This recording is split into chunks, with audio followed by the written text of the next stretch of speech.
It's Friday, April 10th today on Your Morning Atlantic. A busy highway near Hampton, New Brunswick is scheduled to reopen today following an oil tanker spill. Your top news headlines just ahead.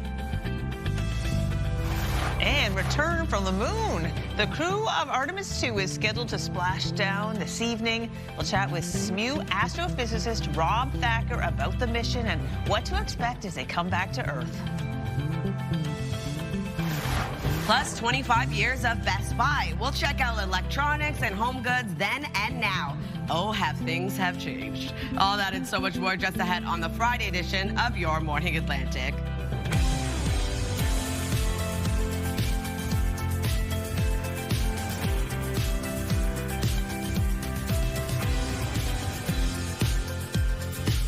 Well, hello. Come on in. Happy Friday. It is Friday, April 10th. We're a week and a half in to the month of April.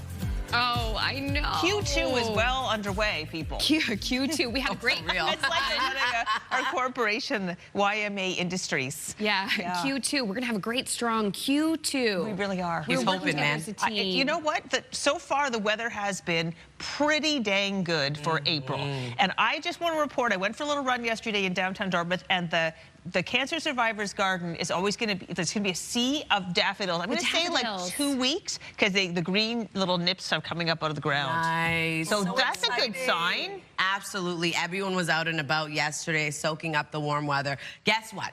Today's going to be even better. Well, that's great.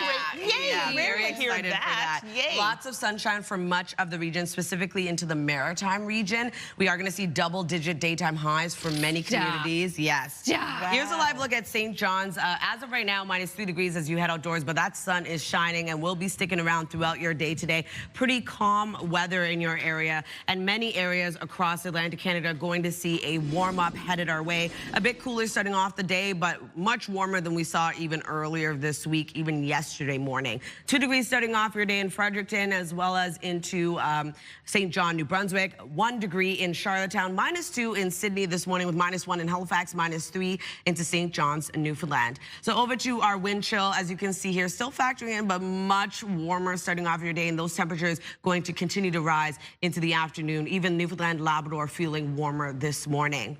Over to our satellite and radar, we do have a little bit of active weather in the forecast, a chance of showers and/or flurries moving in for parts of Labrador into northern New Brunswick. We will be seeing a chance of some shower activity into the afternoon, around a 30% chance of it happening. Other than that, though, lots of sunshine for all 3 maritime provinces, extending in the forecast for parts of Newfoundland as well.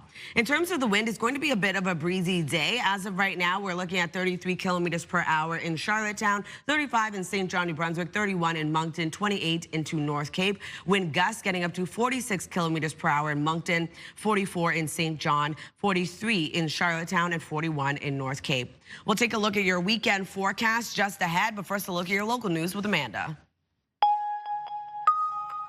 Thanks, Latavia. A busy highway near Hampton, New Brunswick will remain closed until at least the noon hour as the cleanup continues following an oil tanker rollover Wednesday afternoon. Route 1 is closed in both directions between Hampton and Quispamsis. New Brunswick EMO says an estimated 36,000 liters of fuel spilled.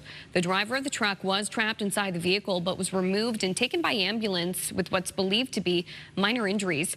The province says remediation contractors are on site and officials are also inspecting nearby homes and waterways to see if there's been any impact from the fuel spill. So far, the province says none have been reported. There's still no word on what caused the crash. Prices at the pumps have dropped slightly, with New Brunswick seeing the biggest change. Let's start with numbers in Nova Scotia. In Zone 1, gas slipped by 1.7 cents. The minimum price now $1.85.4 a litre. And diesel fell by 6.1 cents. The minimum price in the Halifax area now $2.37.6. Meantime, there was no change in Prince Edward Island. Gas sits at $1.98.3, and diesel on the island rests at a minimum price of $2.56.3 a litre. And in New Brunswick, gas fell by 5 cents a litre. The maximum price now $1.89.5, and diesel dropped by 8.8 cents. The maximum price now $2.48.2 a litre. The parents of a woman who was killed in Moncton in February were back in court to see one of the two accused. But there was no need to take her life and put her in a garbage bin, because I didn't raise my daughter out of a garbage bin. The body of Melissa Price was found in a garbage bin at the bottom of a Moncton street on February 15th.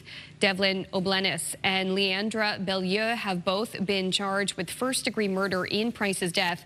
Beaulieu made a brief court appearance via telephone from jail in Miramichi yesterday. A third person, Joshua Martin, has been charged with being an accessory after the fact of murder and indignity to a human body. Pat and Peter Price say their daughter would have turned 40 tomorrow. A worker is dead following an overnight incident at a Nova Scotia poultry facility. It happened at a production center in Glenmont, which is in the Annapolis Valley, north of Kentville. Nova Scotia's Department of Labor is investigating the incident as a workplace fatality. No further details are being made available at this point. 21 long-term care facilities in Nova Scotia are set to go on strike on Monday. That's according to the Canadian Union of Public Employees. CUPE confirmed hundreds of long-term care workers will go on strike at 7 a.m. Monday, with more facilities expected to follow suit in the coming days. The union plans to submit its 48-hour strike notice today. During the strike, CUPE says care facilities will be reduced to essential services, which will vary depending on the site.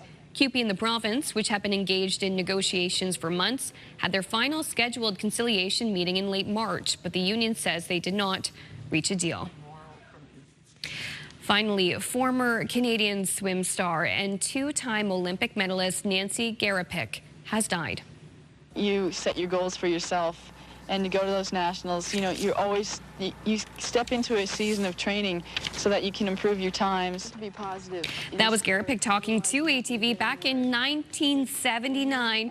The Halifax native set a world record as a 13-year-old in the 200-meter backstroke at the 1975 Eastern Canadian Swimming Championships in Ontario. She was named Canada's youngest ever female athlete of the year at age 14. And then the following year, she won 2 bronze medals at the 1976 Olympic Games in Montreal. Wow. East German swimmers, they actually took gold and silver, but they were later confirmed to be long-standing participants of that country's doping scandal of the era. Garapick is a member of the Canadian Olympic Hall of Fame, the Nova Scotia Sports Hall of Fame, and the Canadian Sports Hall of Fame.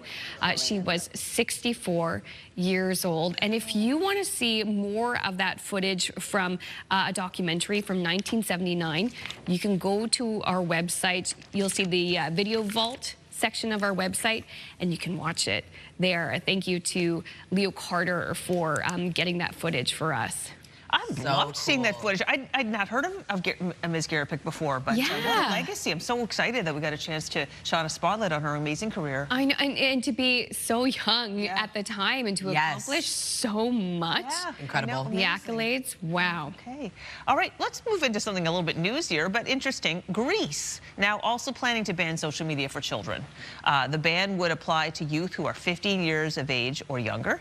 It's set to come into effect next year. Australia has already begun a youth social media ban. Other countries like France, Denmark, and Malaysia have announced bans, but those are only the plans. We don't have the actual time. So this seems to be a trend that's happening around the world. And yeah, keep an eye on it. It'll be interesting to see 2 years later how the ban impacts the youth in those countries. It's so difficult because the youth are finding a way to get around it. That's one of the big stories out of Australia, but we'll keep following it and let you know as this continues, because we love to follow the trends here on Your Morning Atlantic. Yeah, we do, and we love to bring you the latest news too. I'll have the latest international news headlines for this Friday morning. Really exciting that the Artemis 2 is going to be splashing down later tonight. And Latavia will have the Friday forecast. You won't want to miss it. We have some double-digit highs for the region today. Feels like we're finally turning a corner this spring in terms of the weather. Details next. 6:09 is the time.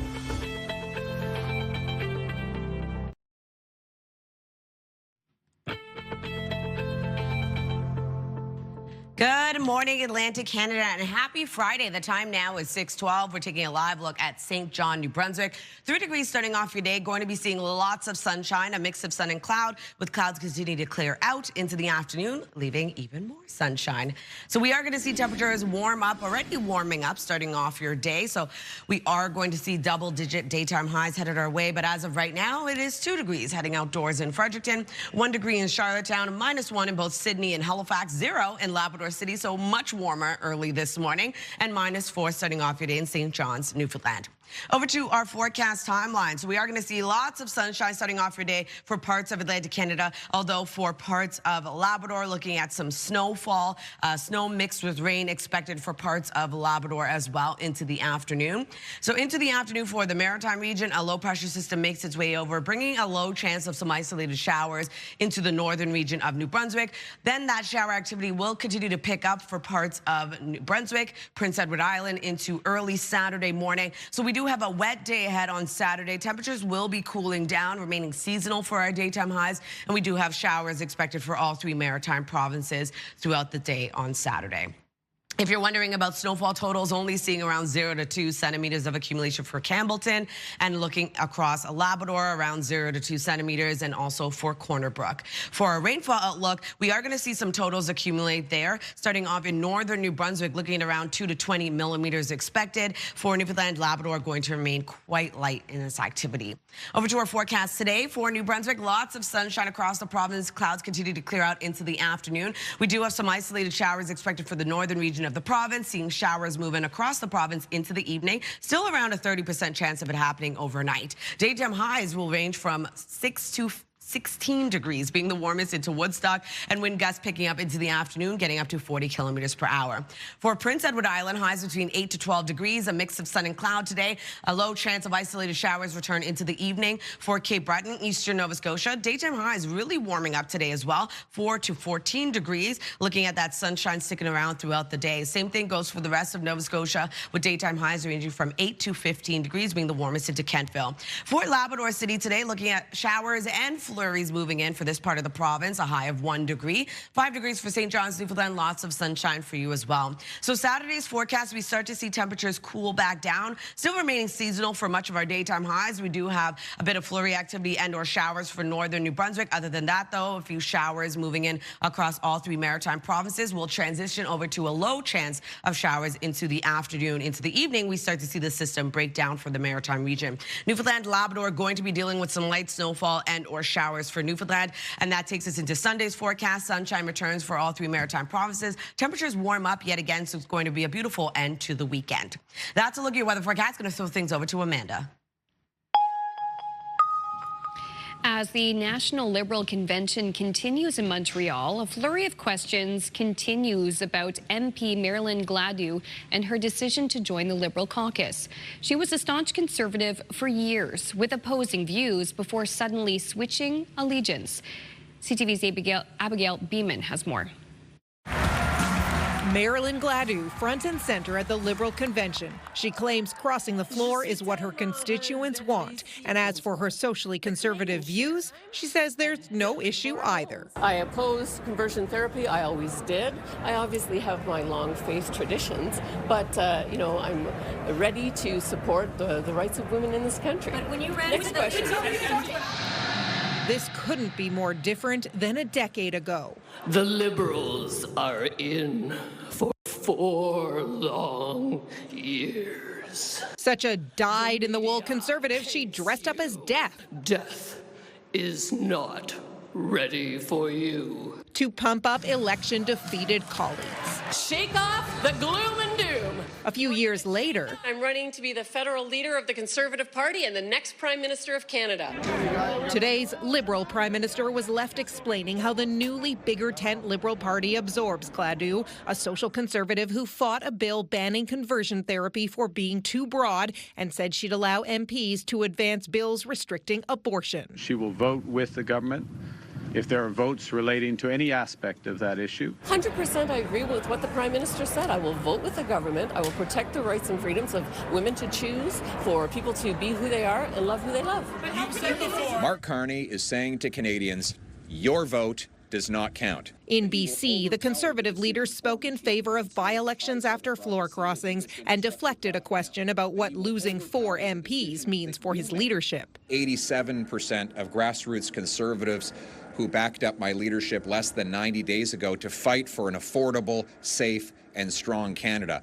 Our mandate and my leadership does not come from dirty backroom deals. Asked about the possibility of even more floor crossers, which has political circles buzzing, the Prime Minister didn't rule it out, but said in this process he's nearly the last to know. CTV's Abigail Beeman reporting in Ottawa. To the Middle East now, the violence in Lebanon is threatening a shaky ceasefire in Iran. Meantime, U.S. President Donald Trump has issued a new threat over the Strait of Hormuz. CTV's Joy Malbin has the latest. Israel blew up bridges in Lebanon in its battle against Iranian-backed Hezbollah militants. Yesterday's bombings in Beirut, one of the deadliest, says the health ministry, killing hundreds and wounding more. Angering Iran, who insists that attacking Lebanon is off limits and part of the ceasefire. No ceasefire ever goes without a little bit of choppiness. What we have been very clear about is that we want to stop the bombing. We want our allies to stop the bombing, and we want the Iranians to do the same thing. The Trump administration asked Israel to scale back. Today, Prime Minister Benjamin Netanyahu authorizing direct talks with Lebanon aimed at disarming Hezbollah and bolstering a shaky truce with Iran that still has a grip on the Strait of Hormuz. Video shows very little traffic moving through the critical oil and shipping route, opening it a key demand from President Donald Trump, who issued a new warning saying the U.S. military will remain in Iran until such time as the real agreement reached is fully complied with. If not, then the shooting starts bigger and better and stronger. NATO Secretary General Mark Rutte says the alliance is working with Washington to keep the strait open. President Trump has repeatedly threatened to withdraw from NATO over a lack of support for his war in Iran. Some allies were a bit slow, to say the least. But what I see when I look across Europe today is allies providing a massive amount of support, basing, logistics and other measures to ensure the powerful U.S. military succeeds in denying Iran a nuclear weapon. And those high-stakes peace talks set to take place this weekend in Pakistan. The president telling NBC that he's optimistic, but added if Iran doesn't make a deal, it will be very painful. CTV's Joy Malbin reporting in Washington. Finally, NASA and the astronauts on board Artemis 2 are making last-minute preparations for their dramatic journey back to Earth. We simulate the first day of the mission a lot and the last day of the mission a lot. All of it depends on the final minutes of flight, and tomorrow the crew is going to put their lives behind that confidence. The Orion spacecraft will enter the Earth's atmosphere at about 40,000 kilometers an hour. The heat shield soaring to about half as hot as the sun. Splashdown will be around 9:07 p.m. Atlantic time. The capsule will land off the coast of San Diego, where a recovery team will be waiting. And Rob Thacker from St. Mary's University will join us a little later in the show to talk about what to expect. Quick break. When we return, we'll have your messy moment from our colleagues at TSN.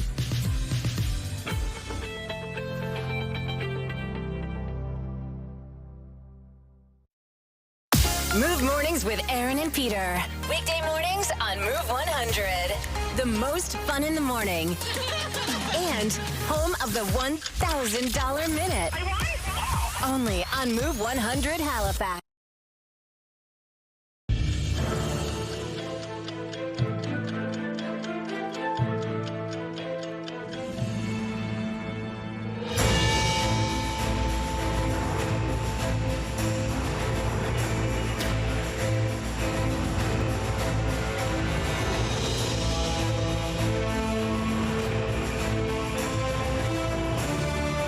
Goodness, 1912 today. Wow. Titanic set sail. I gotta watch the movie. Yeah, well, you should. There are a few reviewers who told us they never will watch that movie. Wow. I know, it was interesting, but yeah, wow, that was, wow, gosh, what a time. I know. All right, it is 6:24 and time now to check in with our friends at TSN Sports Center for today's must-see moment.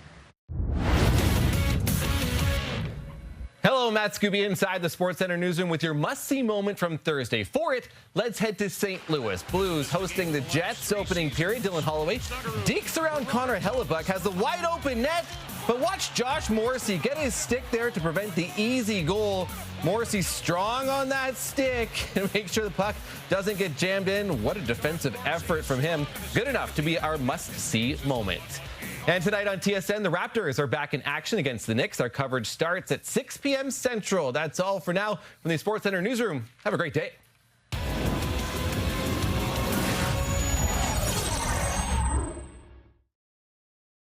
This TSN must-see moment brought to you by J.R. Rahe's Furniture and Appliances. And now over to your business headlines from our colleagues over at BNN.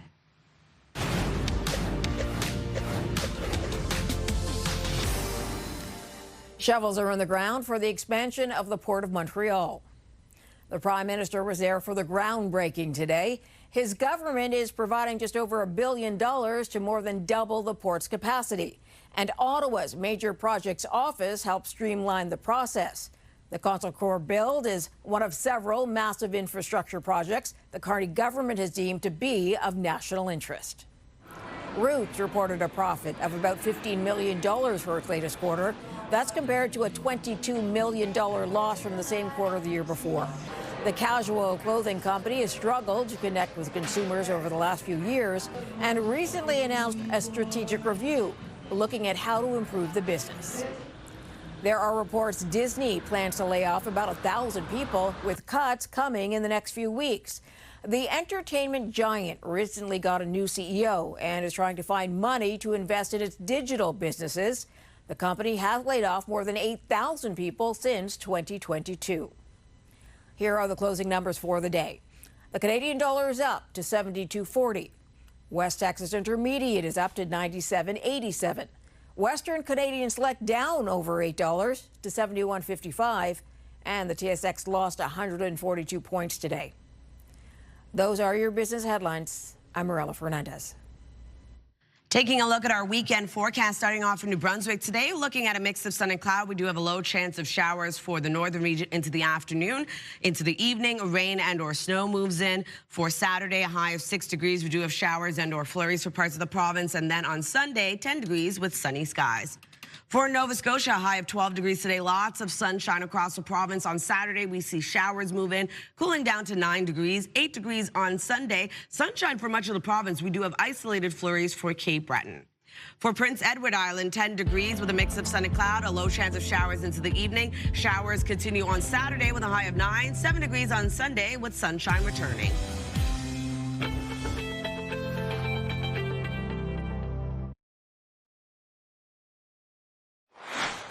Coming up in this half hour, the Move Morning Chat. Today we're talking about road trips and the longest one you've ever been on. That's in about 15 minutes on Your Morning Atlantic.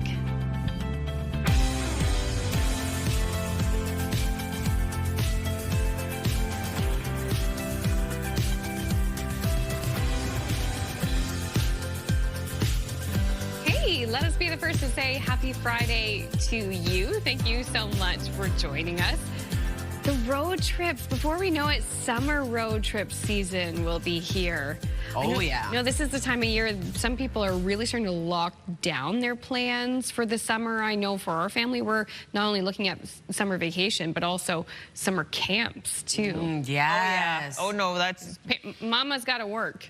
Yeah. It's hard to get to some of those camps. Very competitive. Yeah. Yeah, almost like swim lessons. Oh, yeah. Gosh. Some of the challenges, parenthood, for sure. Also, keeping the kids occupied during a long road trip, that can be challenging as well. I could only imagine. Yeah. Do you remember being a kid and you would, if it was raining, you would watch like the raindrops race on your window? My goodness. Yeah. Oh, I remember just, being squished in the backseat on a hot summer day with my brother and sister. Like, don't, your leg's touching my leg, you know? It's so hot back there. Oh, my gosh, the vinyl seats. Oh, the vinyl. Ooh, yeah. Anyway, this is going to be a fun Move Morning Chat. 6:32, what are we looking at for weather today? It's going to be quite nice. Yeah, a beautiful end to the work week. I know. Postcard. Gorgeous. It really is. The deck just can't stop being naturally gorgeous. I know. Every time we look at this live eye.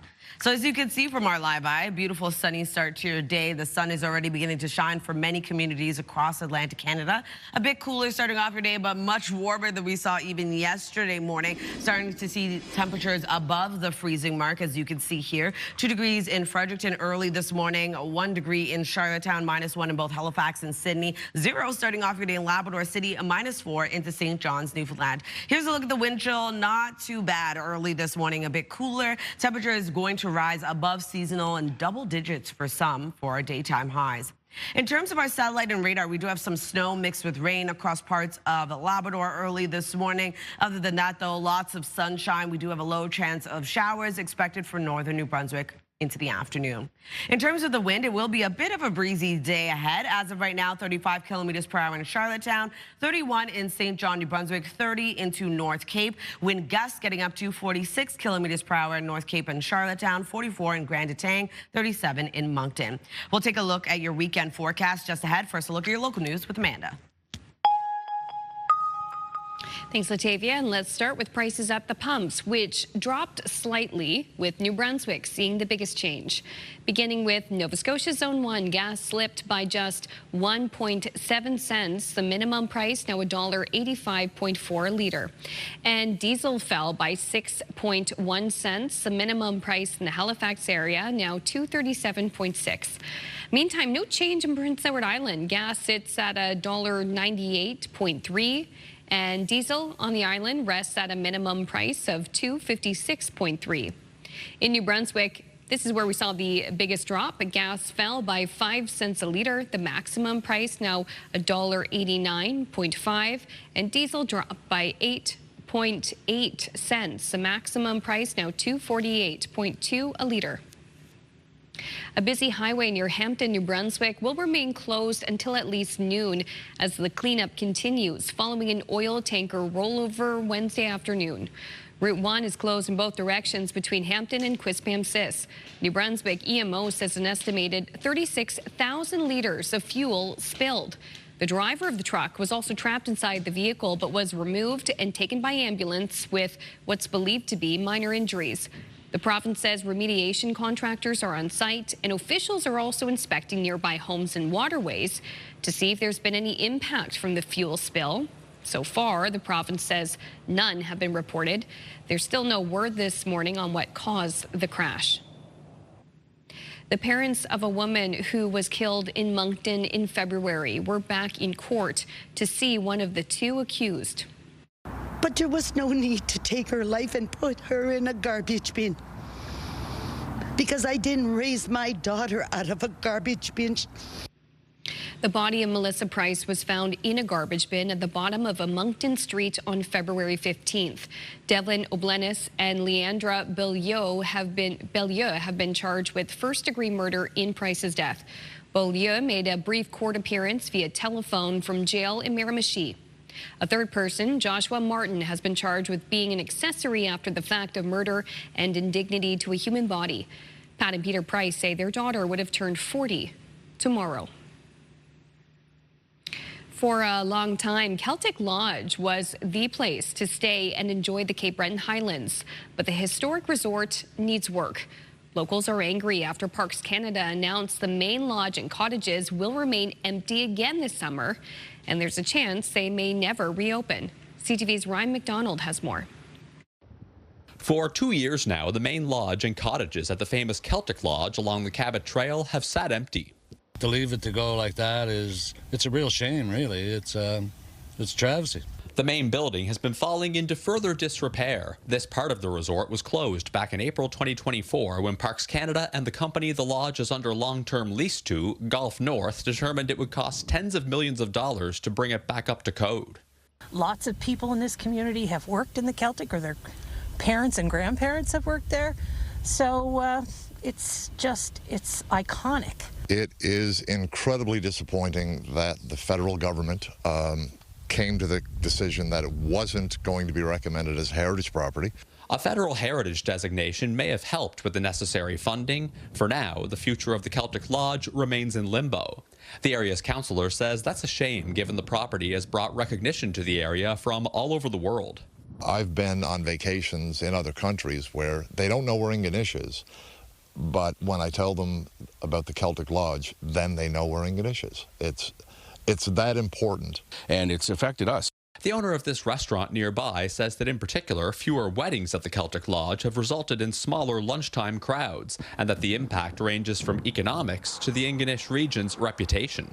When you're losing 55 rooms to the area, the word of mouth alone, people think the Celtic Lodge is closed, and it's certainly not. Parks Canada says that it commissioned a third-party options analysis to explore potential outcomes for the main lodge and cottages here, and that the costs they came up with range from $11.6 million for removal of the building here to $69.5 million for restoration and continued use as a hotel.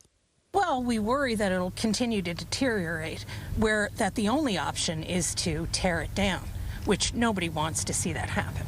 Parks Canada says that it's in discussions with Gulf North about the terms and conditions of the lease, and that both parties must be in agreement before any action is taken. Ryan McDonald, CTV News, Ingonish, Nova Scotia. Thank you, Ryan. Yes, so the future of the Celtic Lodge still in limbo, so we'll see what happens there. We were noticing, too, still lots of snow on the ground. A lot of snow. That was in shot yesterday. Holy moly. Bet there are some spiders in that empty building. Not this kind, though. Scientists have footage of a new species of spider. Don't worry, it lives in Spain. It was just a little thing. Yeah, the species was first discovered in 2021, but researchers have had trouble getting it on camera because it's so small. It's only 2 to 3 millimeters in length. And now that they have footage of this spider, scientists will study habits like how it mates, how it eats, and that will give them more information on its surrounding ecosystem. Interesting. I know it's not that. It's so tiny. It is interesting, but it's also like a very plain, brown, tiny little spider. Oh, yeah. So weird. There you go. Cool. Not here, though. Not here. I don't even know if we'd notice it. Exactly. Still ahead, we have your Friday entertainment headlines, and also it's the Move Morning Chat. Today we're asking, what's the longest road trip you've ever been on, and did you enjoy it? That conversation's coming up at 6:39.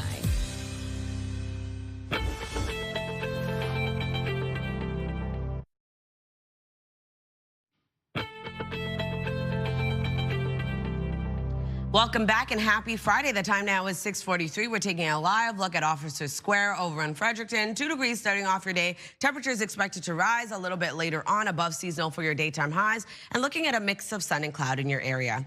So much warmer temperatures starting off the day across the region. As of right now, it is 1 degree heading outdoors in Charlottetown, -1 in Sydney, with 0 in Halifax, as well as into Labrador City, and -3 over in Gander. Starting off today, we have lots of sunshine early this morning across Atlantic Canada. Also seeing a bit of active weather across Labrador today. We're looking at snow in some parts of the province, snow mixed with rain early this morning. Into the afternoon, we will start to see a chance of showers and or flurries across parts of Labrador, moving into parts of Newfoundland as well. And into the Maritime region, northern New Brunswick will see a low chance of some isolated showers. Into this evening, we start to see those showers spread across parts of the Maritime region, across much of New Brunswick, Prince Edward Island, and then into Saturday's forecast, it will be a wet day ahead as showers continue to spread across all 3 Maritime provinces. Temperatures cool back down, but still remaining seasonal for our daytime highs. If you're wondering about snowfall totals, not going to see much, only into Campbellton, around 0 to 2 centimeters. Same thing goes for Labrador and across parts of Newfoundland. For our rainfall outlook, we will be seeing accumulation there. For northern New Brunswick, looking at around 2 to 20 millimeters. And then for Newfoundland, Labrador, quite light amounts indicated. Over to our forecast today for New Brunswick, lots of sunshine. For parts of the province, clouds will clear, leaving even more sunshine into the afternoon, although we do have a low chance of isolated showers returning for the northern region of the province. Showers expected across the province into the evening. Daytime highs will range from 6 to 16 degrees. Prince Edward Island looking at highs between 8 to 12 today, a mix of sun and cloud, a low chance of isolated showers expected into this evening, wind gusts of 40. For Cape Breton, eastern Nova Scotia, also going to see a warm up today. Daytime highs between 4 to 14 degrees, sunny skies right across the province today. In terms of our daytime highs for this part of the province, looking at highs between 8 to 15, being the warmest into Kentville. And we are going to see Mixed precipitation move in for Labrador City, a high of 1 degree. Showers and/or flurries starting off the day with snow mixed with rain. And then 5 degrees for St. John's, Newfoundland, lots of sunshine throughout your day. Saturday's forecast will be a bit of a wet day ahead. Showers start off the day for all 3 maritime provinces. A chance of showers and/or flurries for northern New Brunswick. Into the afternoon, though, that shower activity will become chance of showers, so around a 30% chance of it happening quite light into the afternoon. Newfoundland, Labrador, though, will be seeing a bit of mixed precipitation into Saturday evening. We start to see the system break down even further. Sunday, sunshine returns in the forecast for the maritime region. Snow moves in for Labrador, and snow and/or rain for Newfoundland. That's a look at your weather forecast. Going to throw things over to the Move Morning Chat.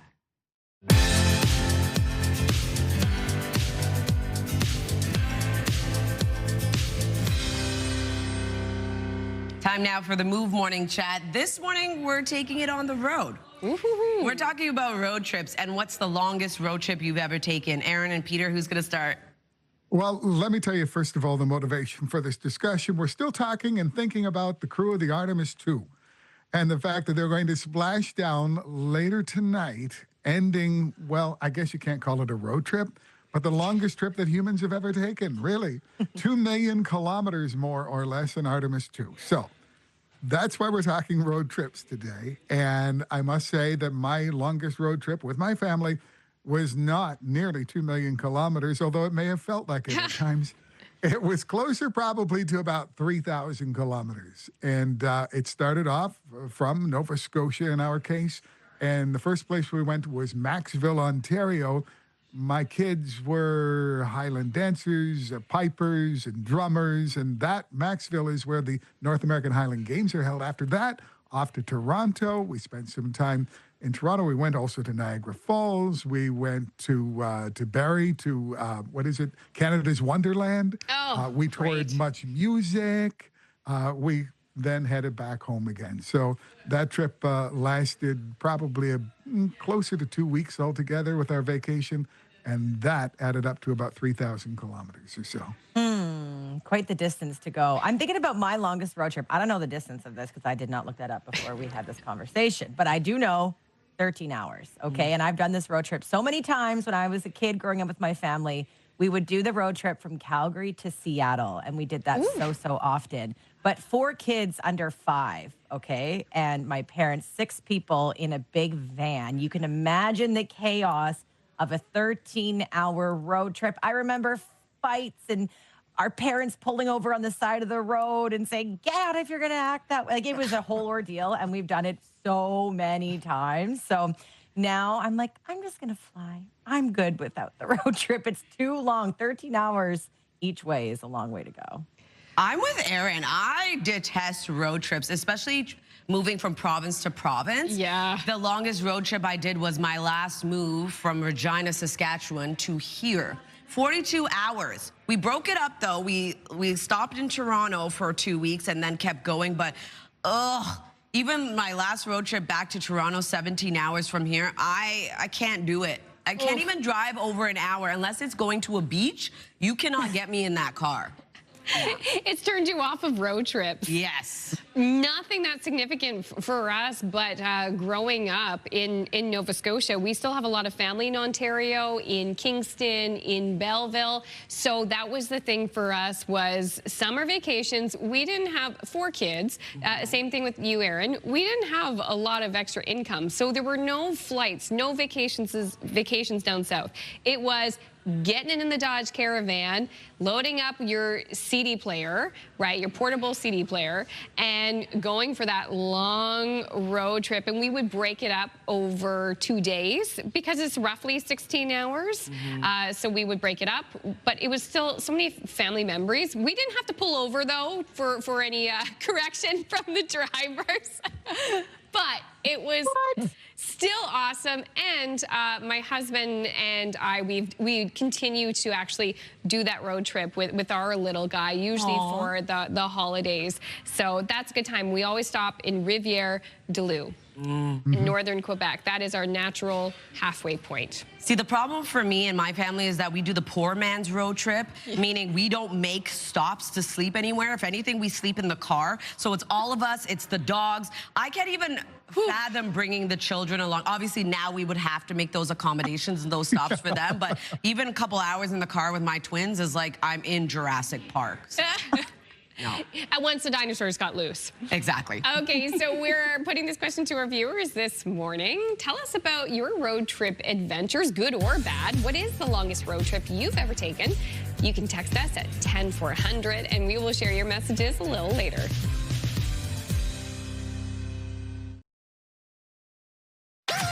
The #1 morning show in Halifax. Turk, Megan, and Amateur Alex. And home to the biggest artists. Halifax's #1 hit music station. 101.3 Virgin Radio.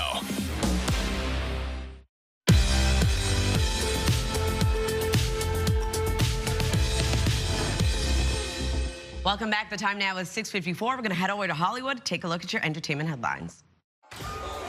It's the weekend that festival fans have been waiting for. Coachella kicks off Friday in Indio, California. Sabrina Carpenter and Justin Bieber are headlining for the first time. Other acts include The Strokes, Karol G, David Byrne, Iggy Pop, Devo, and Addison Rae. But there's no need to go to the desert. You can watch the whole festival live on YouTube. The Tony Awards are usually hosted by Broadway stars, but this year's Tony host is Rock and Roll Hall of Fame nominee Pink. The chart-topping singer will do the honors at the ceremony in New York on June 7th. In a statement, Pink calls the gig, quote, the honor of an entire lifetime. The nominees for the Peabody Awards have been announced, and in the entertainment categories, the nominees include TV shows The Pit, Pluribus, Heated Rivalry, Jimmy Kimmel Live, Dying for Sex, Andor, and Adolescence.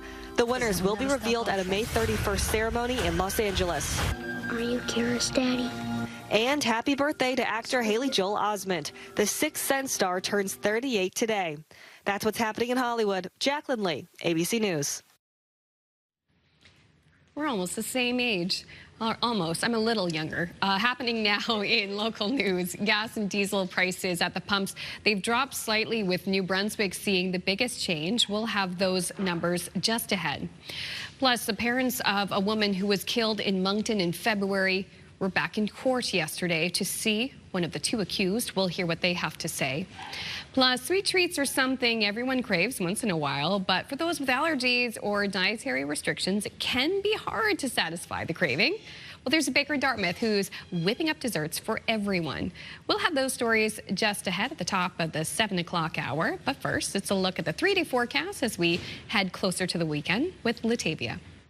Thanks, Amanda. Starting off in New Brunswick, a high of 12 degrees today. We do have sunshine across the province. Into the afternoon, though, for the northern region of the province, looking at some isolated showers. That will transition over to rain and or snow for parts of the province. On Saturday, a wet day ahead. 6 degrees with showers and or flurries. 10 degrees on Sunday with sunshine returning. For Nova Scotia, looking at a high of 12 degrees. Lots of sunshine across the province today. On Saturday, showers move in with a high of 9, tapering off to a low chance of showers into the afternoon. 8 degrees on Sunday. We're looking at lots of sunshine. We do have a low chance of isolated flurries for Cape Breton Island. For Prince Edward Island, 10 degrees today with a mix of sun and cloud, a low chance of showers into the evening. Showers become steady on Saturday with a high of 9, cooling down to 7 degrees on Sunday, but lots of sunshine remains across the island. Time now, 6:56.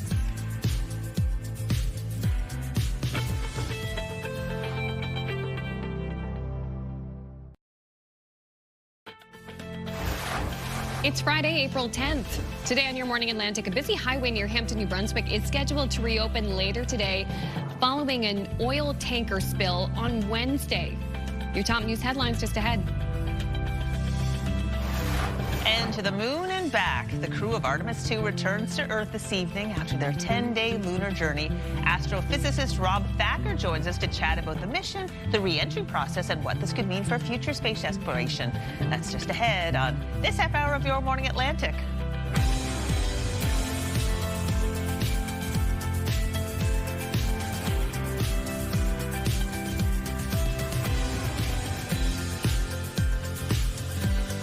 Good morning. Thank you so much for joining us. The time now is 7 o'clock. Ladies, I have good news and bad news. Oh, just tell us the good. Good news is beautiful sunshine across the region. Warmest day of the work week. Bad news is I've been waiting till the last minute in time to get gas because I'm running out of fuel. And it's still high. It's more my bad news than anything. Sadly, like when I saw that it didn't really go down that much, I thought, wah, wah. I know, and specifically for Nova Scotia, I mean, it did go down, but it didn't even go down by 2 cents. It's like 1.7. Yeah. And it's still significantly high. Well, gosh. Truck drivers, my goodness, the price of diesel is wild. Those who use diesel and fuel oil. Very expensive. Very, very expensive. Yeah. Challenging time. I'm accepting gas gift cards at this time.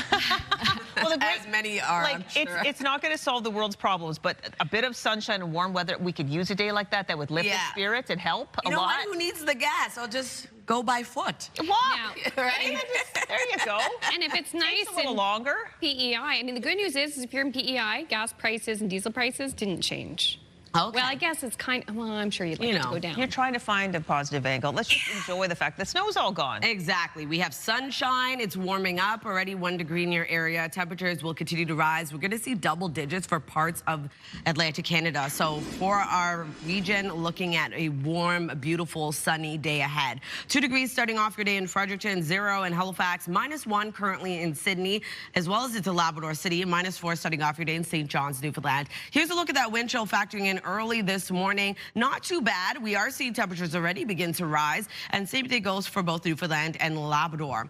In terms of our satellite and radar, lots of sunshine early this morning. We do have some active weather in the forecast across the Labrador, looking at rain mixed with snow. We are going to see a low chance of shower activity return to the northern region of New Brunswick this afternoon, but other than that, we are going to see pretty calm weather in the forecast. In terms of the wind, a bit breezy today, starting off at 35 kilometers per hour in Charlottetown, 31 in St. John, New Brunswick, 30 into North Cape. Wind gusts getting up to 46 kilometers per hour in North Cape as well as into Charlottetown, 44 in Grand Etang, 37 in Moncton. We'll take another look at your weekend forecast just ahead, but first a look at your local news with Amanda. Thanks, Latavia. Prices at the pumps have dropped slightly, with New Brunswick seeing the biggest change. Starting with Nova Scotia, Zone 1. Gas slipped by 1.7 cents. The minimum price now $1.85.4 a litre. And diesel fell by 6.1 cents. The minimum price in the Halifax area now $2.37.6. Meantime, no change in Prince Edward Island. Gas sits at $1.98.3. And diesel on the island rests at a minimum price of $2.56.3 a litre. And in New Brunswick, this is where we saw the biggest drop. Gas fell by 5 cents a litre. The maximum price now $1.89.5. And diesel dropped by 8.8 cents. The maximum price now $2.48.2 a litre. A busy highway near Hampton, New Brunswick will remain closed until at least noon as the cleanup continues following an oil tanker rollover Wednesday afternoon. Route 1 is closed in both directions between Hampton and Quispam-Sis. New Brunswick EMO says an estimated 36,000 litres of fuel spilled. The driver of the truck was trapped inside the vehicle, but was removed and taken by ambulance with what's believed to be minor injuries. The province says remediation contractors are on site and officials are also inspecting nearby homes and waterways to see if there's been any impact from the fuel spill. But so far, the province says none have been reported. There's still no word on what caused the crash.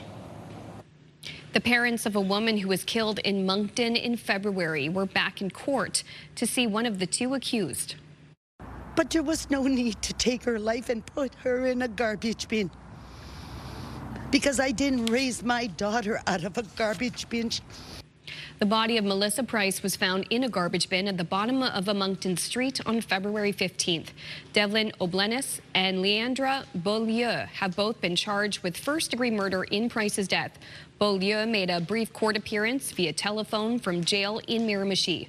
A third person, Joshua Martin, has been charged with being an accessory after the fact of murder and indignity to a human body. Pat and Peter Price say their daughter would have turned 40 tomorrow. A worker is dead following an overnight incident at a Nova Scotia poultry facility. It happened at a production center in Glenmont, which is in the Annapolis Valley, north of Kentville. Nova Scotia's Department of Labor is investigating the incident as a workplace fatality. No further details are being made available at this point. There's still no word on how a fire in downtown New Glasgow started. Several buildings were either damaged or destroyed. Crews were called around 3 Wednesday afternoon to the large fire on Provost Street. Smoke was still billowing from the area Thursday morning. In all, 3 buildings were destroyed, which included businesses and several apartment units. The businesses included a pet shop, a vintage clothing store, and a beloved flower shop.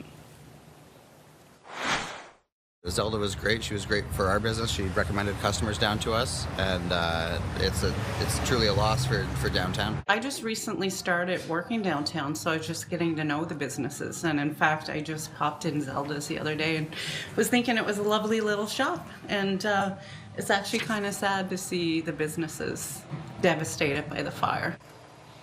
The fire itself is still under investigation. Finally, sweet treats are something everyone craves once in a while, but for those with allergies or dietary restrictions, it can be hard to satisfy the craving. Well, there's a baker in Dartmouth who is whipping up desserts for everyone. Ivy Chipman fell in love with baking during the pandemic. She eventually created her business, Bake Theory, where she can customize baked goods for all dietary needs. People come and ask me, oh, is it like with dairy? Is it with egg? Is it with gluten? So different kind of questions coming to me all the time. And then they look at the dessert. It looks so good, but I cannot have it, you know. So it start making me feel, you know, I have to push, dessert and pastry. We shouldn't exclude everyone. Bake Theory sets up at the Brewery Market in Halifax, as well as other farmers markets around the region. And Ivy has been a guest on this show before as well. She is such a sweet entrepreneur, and her stuff is delicious. Yum. She gets up first thing in the morning, or like I should say the middle of the night, around 3 o'clock to start baking. Wow. Yeah, her sweet and savory, both are amazing. Well, I could see trying to sneak some of those delicious pastries in your luggage. You shouldn't, though. But this is an interesting story. A dog with a job recently sniffed out a large stash of undeclared meat at Toronto's Pearson Airport. Check it out. This is Moby, the detector dog, looking rather proud of his work. Canada Border Services agency posted on social saying Moby intercepted more than 40 kilograms of undeclared beef and chicken that was found in the luggage of a traveler arriving from Nigeria. Now, Canada Border Services said that 40 kilograms is 88 pounds. The contraband was seized and the passenger was charged $1,300. They are advising people to be aware and declare all plant, food, and animal products brought into the country. If I may. A lot of meat, though. Yeah. How would you think you'd be able to get that in? Maybe they just weren't aware that was something you had to declare. Listen, and I'm not trying to downplay Moby's abilities because dogs have remarkable noses, senses. But I feel like humans would be able to detect. Like, wouldn't you be able to smell that much meat? It looks seasoned too, so you can definitely smell I don't know. That's just, it's a large amount of meat in your life. Like 88 pounds, that's heavy. That is very, you would have to pay like the fee for the extra heaviness of the baggage, I would think. Anywho, caught on camera. Great job, Moby. Okay, all right, still ahead. I'll have your national and international news headlines, and Rob Thacker from St. Mary's University will talk to us about the Artemis 2 going to be splashing down later tonight. Wow, what a mission. But it's the latest look at the Friday forecast. A quiet, sunny morning in Antigonish, Nova Scotia, home of St. FX. The forecast is up next.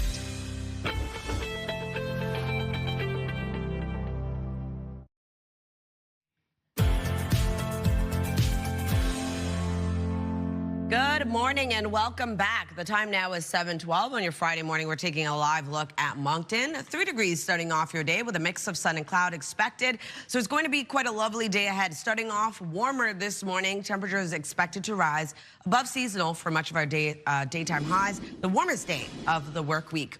As of right now, it is also 3 degrees starting off your day in Fredericton, 0 in Halifax, -1 in Sydney, 1 degree into Charlottetown, 0 in Cartwright, and 1 degree in Corner Brook. Over to our forecast timeline. We are seeing some active weather early this morning, rain mixed with snow for much of Labrador. And then into the afternoon, although we are seeing lots of sunshine for much of the region, we do have a low chance of some isolated showers returning for northern New Brunswick. And then into the evening hours, we start to see showers spread across much of the Maritime region. Will be a wet day ahead on Saturday with temperatures cooling back down, but still remaining seasonal for the most part. If you're wondering about snowfall totals, only seeing around 2 centimeters of accumulation for Campbellton, as well as across much of Labrador and into Corner Brook.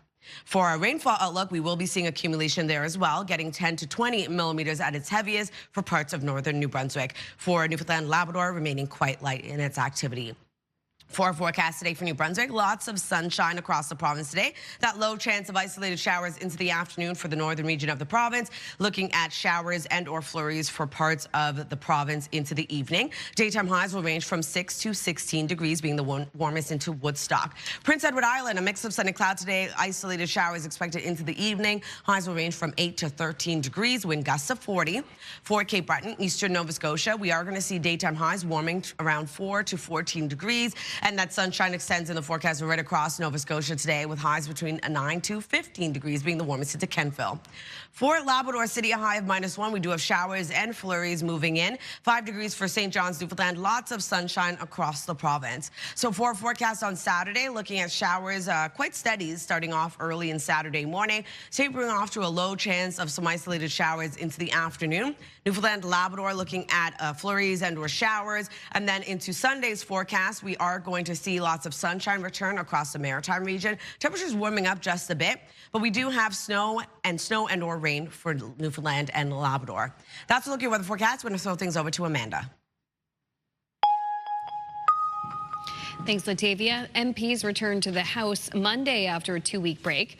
Monday is also the date of 3 by-elections, 2 in Ontario and 1 in Quebec, where a single vote victory was nullified, prompting a do-over. CTV's Annie Bergeron-Oliver takes a look at the stakes. In the Montreal suburb of Terrebonne, the Bloc has traditionally been the victor. But once again, the Liberals are neck and neck, a sign of the shifting landscape in Quebec. You know, supporting Liberals in Terrebonne historically has been kind of like wearing a Leafs jersey at the Bell Centre. It's just not something that you see. The Liberals did manage to flip the riding in 2025, winning by just 1 vote. But that result was overturned by the Supreme Court of Canada, prompting Monday's by-election. I would just turn the page and yeah, I think it's too much to do another election. Yeah. Louise Leduc lives in Terrebonne, and like many here, she thinks Monday's results will be tight, but she's not sure the result will be any different. People has their thinking, has their ideas, and maybe a few is going to change, but I don't think millions going to change. To help sway undecided voters, the Prime Minister was back in Terrebonne today alongside the Liberal candidate. Experts say victory would send a strong signal to Quebecers about the party's strength in the province, where polls show Carney and his party making gains. Right now, the Liberals and Mark Carney have the wind in their sails politically. For the Bloc, whose leader visited the riding again yesterday, a loss could trigger a bit of soul-searching. The Francophone riding rarely pivots from the Bloc or the PQ provincially. J'ai l'impression que ça va être très serré. I think it'll be really tight because of international affairs, the economy, and nationalism. J'ai plus confiance au Bloc. I have more confidence in the Bloc. On est attaché à notre Bloc québécois ici, je pense. We are attached to our Bloc Québécois here, I think. I say that, but it might be Liberal too. Just 24 hours ago, many considered Terrebonne a must-win, a riding that could have delivered the Liberals a crucial 1-seat majority. But now that Marilyn Gladu has crossed the floor, experts say winning this tight race is the icing on the cake in what could be a 2-seat majority. Annie Bergeron-Oliver, CTV News, Terrebonne, Quebec. NASA and the astronauts on board Artemis 2 are making last-minute preparations for their dramatic journey back to Earth tonight. We simulate the first day of the mission a lot and the last day of the mission a lot. All of it depends on the final minutes of flight, and tomorrow the crew is going to put their lives behind that confidence. The Orion spacecraft will enter the Earth's atmosphere at about 40,000 kilometers an hour, the heat shield soaring to about half as hot as the sun. Splashdown will be around 9:07 p.m. Atlantic. The capsule will land off the coast of San Diego, where a recovery team will be waiting. And SMU astrophysicist Rob Thacker will join us right after the break to talk about the mission and what happens next. That's on the other side of this break. Please stay with us.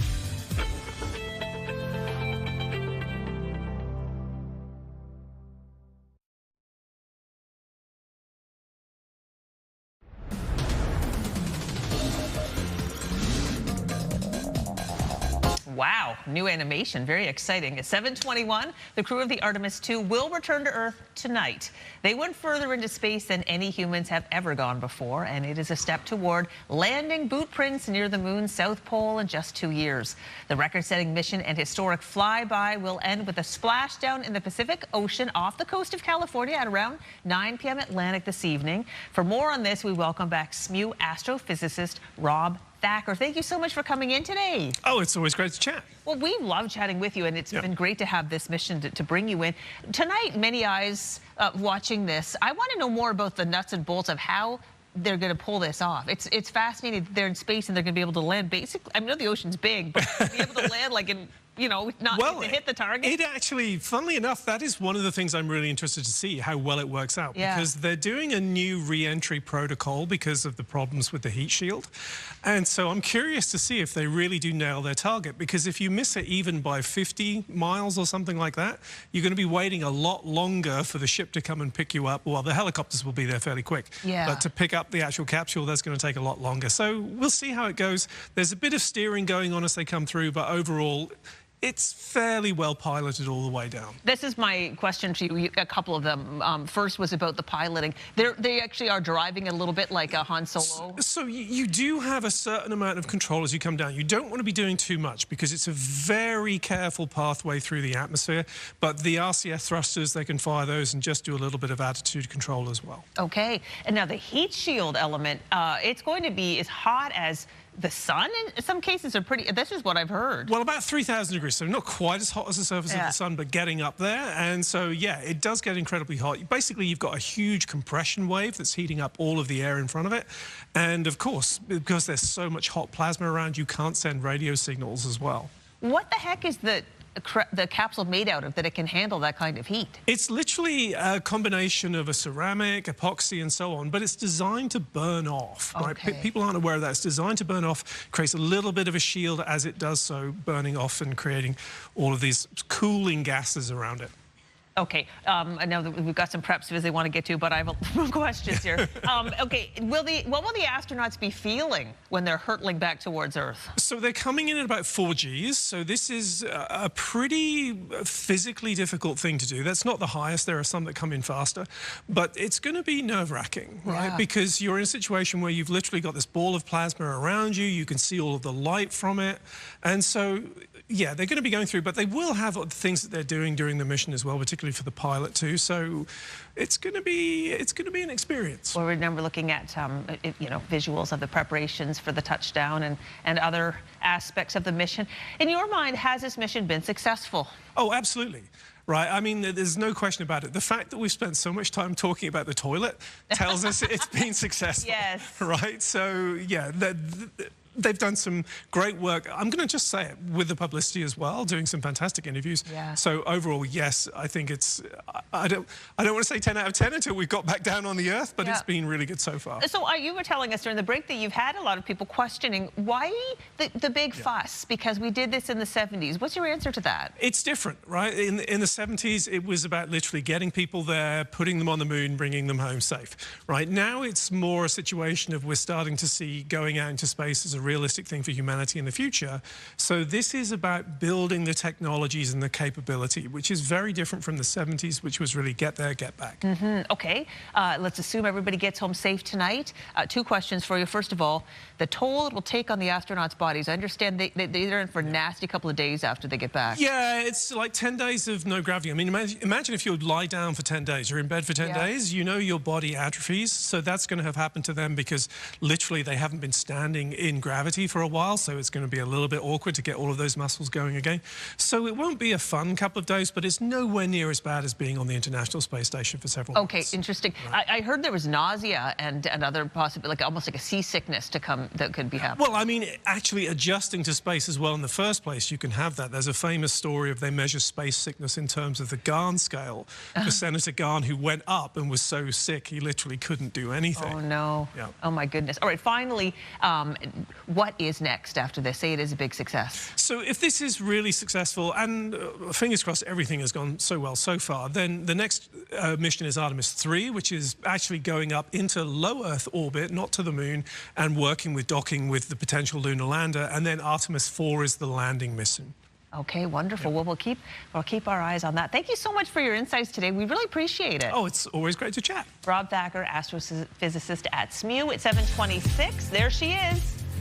I'll get some more. And very interesting research will come from this mission, too, and we'll have more on that in the coming weeks.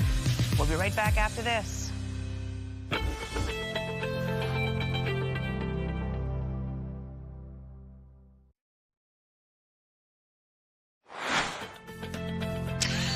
Still ahead, Chef Steven Barrett is so excited to be bright and early at 7:30. And back from Paris, he's going to share what he learned, and he's going to keep a close eye on his fingers while chopping. The giddy chopping and not looking at the thing. Okay, okay, that's better. You don't want to lose a finger on her.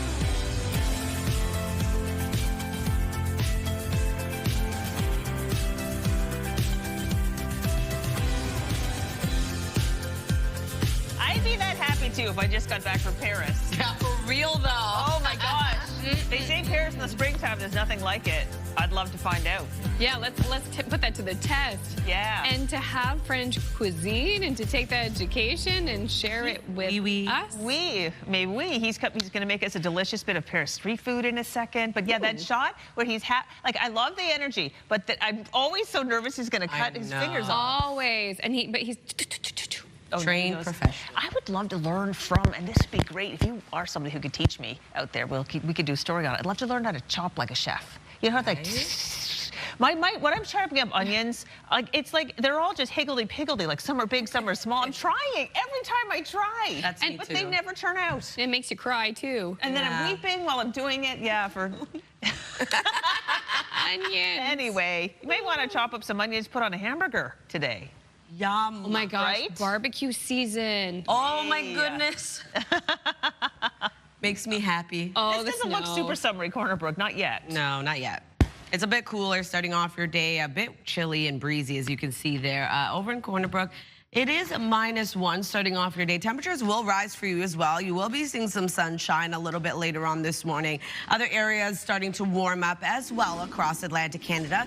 Currently 3 degrees heading outdoors in Fredericton. We're looking at 1 degree in Charlottetown, -1 in Sydney, 0 in Halifax. Over to the wind chill early this morning, still a bit cooler starting off the day, but temperatures expected above seasonal for much of our daytime highs and going to be seeing some double digits as well. In terms of our satellite and radar, lots of sunshine across much of Atlantic Canada. We do have rain mixed with snow for much of Labrador. Into the afternoon, a low chance of showers expected to return for northern New Brunswick. Other than that, a breezy day ahead for the Maritime region. Right now, 33 kilometers per hour in Charlottetown, 28 into North Cape, Grand Etang, and St. John, New Brunswick, with wind gusts getting up to 41 in Bathurst, as well as into Grand Etang, 33 in Moncton, and Grand Manan, 31 in Sydney. We'll take another look at your weekend forecast just ahead. First, a look at your local news with Amanda. Thank you, Latavia. Prices at the pumps dropped slightly, with New Brunswick seeing the biggest change. Beginning with Nova Scotia, gas slipped by 1.7 cents. The minimum price now $1.85.4 a litre. Diesel fell by 6.1 cents. The minimum price in the Halifax area now $2.37.6. Meantime, no change in Prince Edward Island. Gas sits at $1.98.3. And diesel on the island rests at a minimum price of $2.56.3. And in New Brunswick, gas fell by 5 cents a litre. The maximum price now $1.89.5. And diesel dropped by 8.8 cents. The maximum price now $2.48.2. A busy highway near Hampton, New Brunswick will remain closed until at least noon as the cleanup continues following an oil tanker rollover Wednesday afternoon. Route 1 is closed in both directions between Hampton and Quispamsis. New Brunswick EMO says an estimated 36,000 liters of fuel spilled. The driver of the truck was trapped inside the vehicle but was safely removed and taken by ambulance with what's believed to be minor injuries. The province says remediation contractors are on site and officials are inspecting nearby homes and waterways to see if there's been any impact from the spill, but so far, the province says none have been reported. There's still no word this morning on what caused the crash. A worker is dead following an overnight incident at a Nova Scotia poultry facility.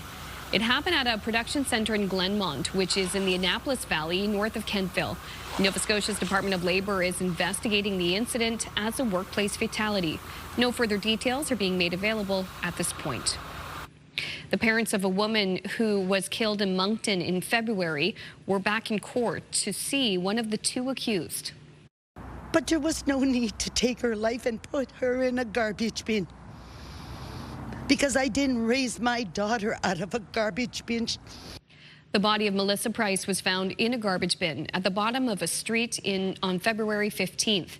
Devlin O'Blenis and Leandra Beaulieu have both been charged with first-degree murder in Price's death. Beaulieu made a brief court appearance via telephone from jail in Miramichi. A third person, Joshua Martin, has been charged with being an accessory after the fact of murder and indignity to a human body. Pat and Peter Price say their daughter would have turned 40 tomorrow.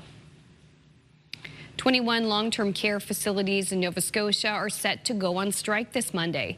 That's according to the Canadian Union of Public Employees.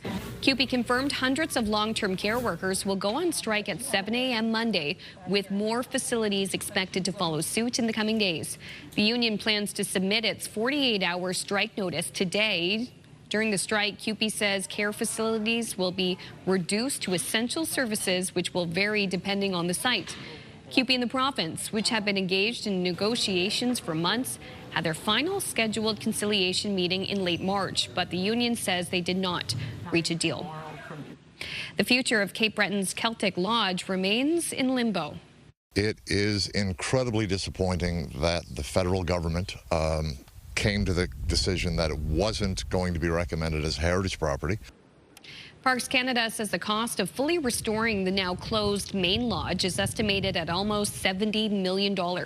Citing a third-party study, the federal agency says the 75-year-old hotel is badly deteriorated and requires upgrades to its electrical and heating systems.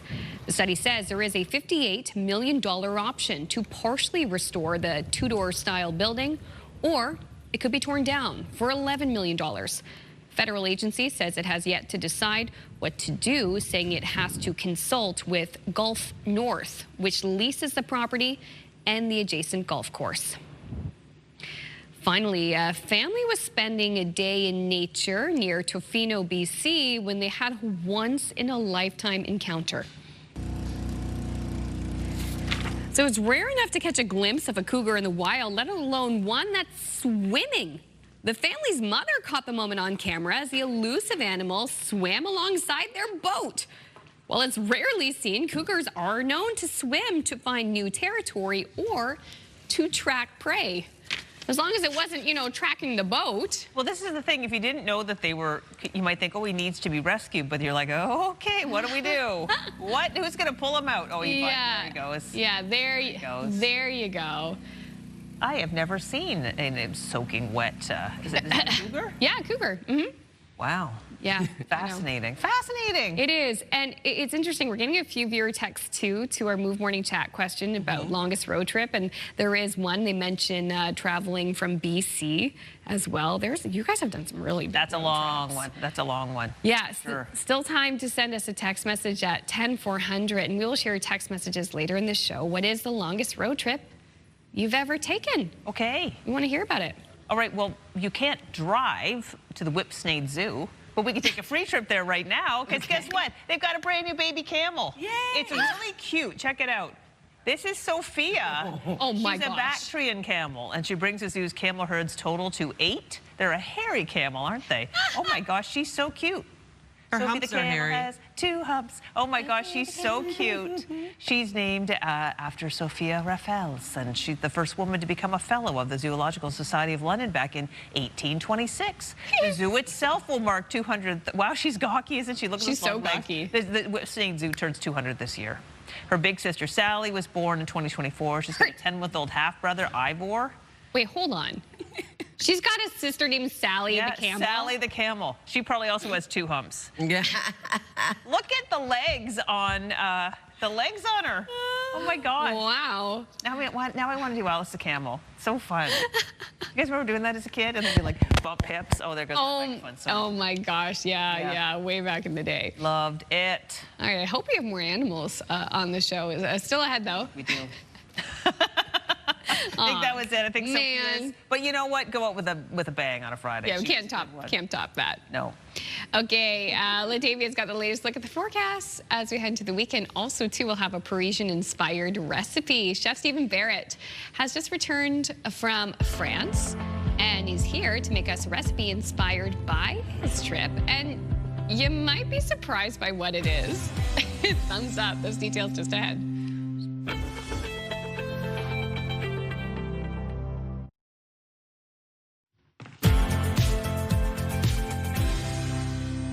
Good morning, Atlantic Canada. Beautiful sunshine starting off the day in Yarmouth. Time now 7:43. Currently 3 degrees in your area. Temperature is expected to rise. Going to be a lovely day across much of Atlantic Canada.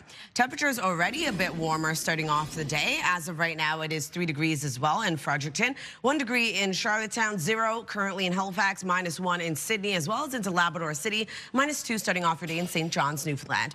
Over to our forecast timeline. We're seeing that sunshine across much of Atlantic Canada early this morning. We do have rain mixed with snow moving in across Labrador, so going to see that active weather continue for much of the day. Into the afternoon, we are going to see a low chance of isolated showers return to the northern region of New Brunswick, and then starting to see that shower activity spread for Prince Edward Island, New Brunswick, and then making its way over all 3 maritime provinces. So a wet day ahead on Saturday with temperatures cooling just a bit.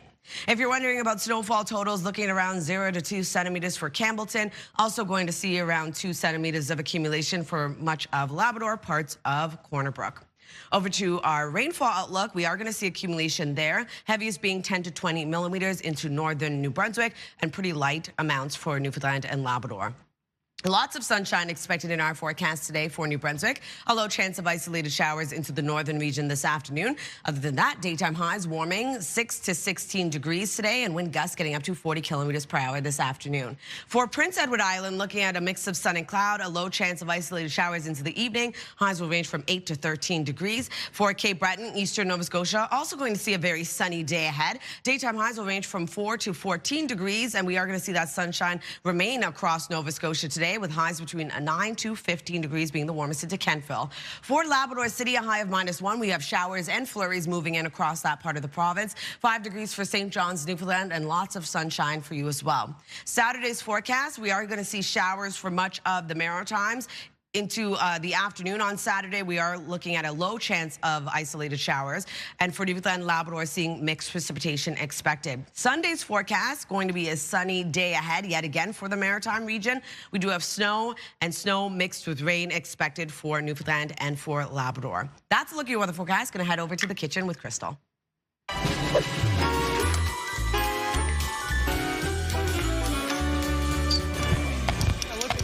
I've always wanted to do that. Thank you, Steven Barrett, for bringing that in. Okay, they say there's nothing like Paris in the springtime, and our friend and chef Steven Barrett recently tested out that theory with a trip to the City of Lights, and now he's here to make us something accessible yet Parisian-inspired. Steven, good morning. Or should I say good morning, bonjour. Comment ça va? Ah, ça va très bien, merci. Mon français, c'est pas bien, mais... Well, I bet you had to use it when you were in Paris. Did you use it when you were there? Of course, yeah. Yeah, love it. And tell us why you were there. We just went for a trip. So we like to travel as a family a lot. We just found good flights, found a place to stay, went over. Amazing. Usually it's land somewhere, grab a car, do as much as you can, see, but we just stayed in the city. Subways were accessible and easy. Walking is excellent. It's great for families. There's lots to do. a week wasn't enough. I took our kids to Paris when they were little too. It's a great place. The museums are free. They love kids. Yeah. It's awesome. Yeah, so you spent lots of time walking the streets of Paris, and you came upon some delicious street food. We did. So we're just making something today, a take on that. Okay. So we're going to make some hot dogs. Oh, coming into spring, coming into summer here. Why not? All right. And they call them hot dogs, not show or hot anything dogs. like Yeah. that. So okay, we're going to do some hot dogs. So I just have some. They're hot dogs. They're the beef, big ones, cooked off, seared off a little bit. You cook them however you want. And then we have some baguettes. So we're just going to take the baguette and slice it down the top, but not all the way through, okay? Oh. I made a bechamel. So the bechamel, we have melted butter, flour, stirred in, whisked in till it's smooth, added a couple cups of whole milk, salt, pepper, and then Gruyere cheese. So you can smell the Gruyere, and Dijon mustard, of course. Yeah, so we're going to go ahead and take our bechamel. Okay. Do you want to do it? You go ahead if you want. And how much? Like a whole lot of it? Well, just put a bit in the bottom. Like almost as you would mustard? Yeah, exactly. Okay. Perfect. Okay. And then bring it all together. We can take our dog. Okay, with you can use sausages, you can use hot dogs, whatever you want. Yep. A little bit more of the sauce on top. I love that the person who's going to eat this gets half a baguette to themselves. Yeah, it's amazing. That's that's the best part. Well, you're doing all that walking in Paris, they stay slim. Exactly, right? Yeah. Okay, and then love we'll that. we're just going to grab this tray. Sorry for reaching across there. We can put these, then we're just going to bake them in the oven. I just have some mixed shredded cheese here. That can go right on top. And then we're just going to toss that in the oven. We might as well make a second while we're at it, hey? I guess you just get the other half of the baguette. Exactly. And why not? You know, grab some bread, grab some... Yep, bechamel it up. Bechamel, okay, I love that. Bechamel is wonderful. And you know, it's great. That's a great thing. It's like one of those life skills that you could have. A bechamel, you could use it for eggs Benedict and all kinds of yummy stuff, right? Lots of people put bechamel in a lasagna. You can use it for... This is a two-person job because you've got to split the baguette. So the thing about France and the thing about Paris, if you go down to the coast, it's much more Mediterranean, but Paris is a lot of sauces and rich foods, decadent, heavy foods, breads, sauces, meats, etc. And so this is a take on that, and Paris is that. So it depends on what part of France you go to, but it's just about finding good ingredients and, you know, classing it up a little bit. Okay, while you're walking over there to the oven in the back, what other observations food-wise? Anything that jumped out at you? Obviously, we're making this street food. What else did you eat there that you were just crazy about? Yes, so so we're going to walk and talk here. The bakeries on every corner, which is amazing. The bakeries. Bakeries are, look, movie. That's delightful. Television magic. It's already done. Wow.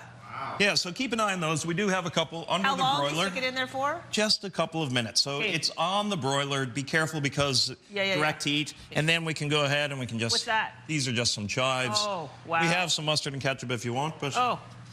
Here you go. Okay, Magnifique. I don't know, I'm gonna chop a little bit off because that is like honestly, I love. I'm hungry, but that's a lot of baguette. And it's morning. It's yeah, exactly. Oh, these are cuttable. Cut off. We still have a whole minute. Okay. Here we go. All right. So you took the kids to the Eiffel Tower. How busy was it? It was. Here's a tip. If you want to go to Paris and avoid all of the crowds, go. We went. It was March. It was raining. It was still, you know, some days got really nice, 18, 20 degrees, but a couple days were raining. The Parisians are staying inside when it's raining. We walked to the Eiffel Tower. It was nobody there. We had the tower to ourselves. Wow. We went to Montmartre, went to Caref, which is super famous hot chocolate place. Usually lineups down the street. We just walked right in. So if you want to go with families, Disney is close. Museums are free. It's very walkable. It's a beautiful city. There is pickpocketing. There is, but aside from that, it's, you know, it's safe. Just be aware. Just be aware. Make sure you know where your things are. But there's sports, there's entertainment, beautiful architecture, great food on every corner, very walkable. The subways are some of the best in the world. So it's a great place to go and explore and get lost for a little while. Wonderful. Well, I love that you travel with your family. Where are you guys headed off to next? I'm just checking these because I don't want them to burn. Yep. No, we're doing okay. We're going to go to Copenhagen, so we're going to Denmark and Sweden in a couple of months. So. Oh, amazing. Well, that'll be fun. But the nice thing right now, I know fuel things are getting wild, but there are a lot of cheap European flight options, and direct from Halifax, you can go Copenhagen, Paris, Brussels, Amsterdam, you name it. Do it. Yeah. The hot dogs are big in Copenhagen, too, so they're different, though. Yeah. So we take that for us when you come back, if there you will. we go, Okay, yeah, Steve, we really, really appreciate it. They look amazing, taste amazing. Thank you so much. Hey, no. And then we have plenty for you, Amanda, when you're done health and medical news. I'm going to call it Le Show Chien. That's funny for me. Okay, health and medical news now. Sobeys is recalling several products containing cheese over possible listeria contamination. It's one of the topics in your health.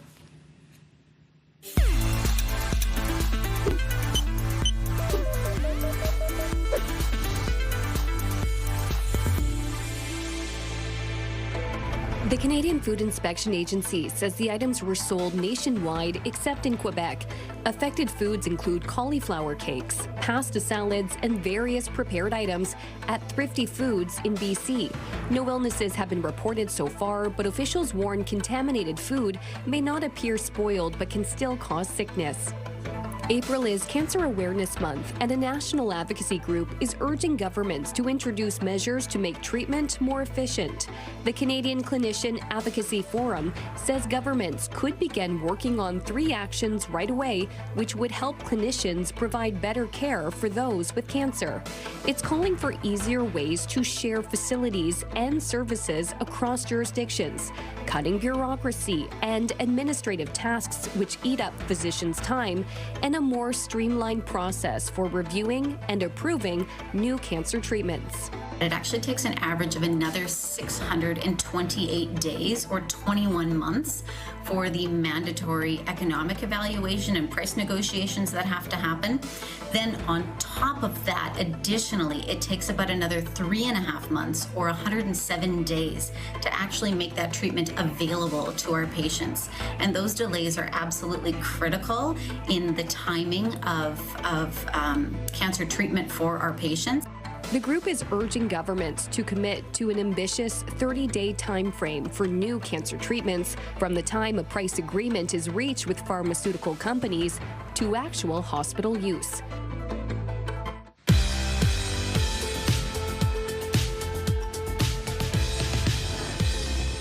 We have no milestones to pass along for you today, but if you'd like to see previously aired milestones or find out how to submit one, visit our website by scanning the QR code on your screen. And a reminder, milestones must be received 2 weeks in advance. Queen Elizabeth II was the longest ruling monarch of all time, and she was a fashion icon for most of her life. Her legacy and style is now on display for the first time in London. ABC's Maggie Rulli got an early look at this new exhibit. Oh my gosh. This morning, we're getting an early look at the legacy of Queen Elizabeth as a fashion icon. Wow, these are incredible. Yes. A lot of them make a statement. They do. I think she was quite fearless in her choice of millinery. The Queen, perhaps an unlikely fashionista, sitting front row next to Anna Wintour at London Fashion Week in 2018, gracing the cover of Vogue during her Platinum Jubilee. Her looks spanning decades of influence. Her role wearing these pieces around the world was really fundamental to the initial success of British couture. Now for the first time, the largest and most comprehensive collection of Queen Elizabeth's fashion ever. Queen Elizabeth II, Her Life and Style, a new exhibition inside Buckingham Palace. Around 300 items, more than half on display for the very first time from every decade of her life. It's amazing because you have this cute little yellow baby tutu dress. From birth and princess to her coronation dress the day she became queen.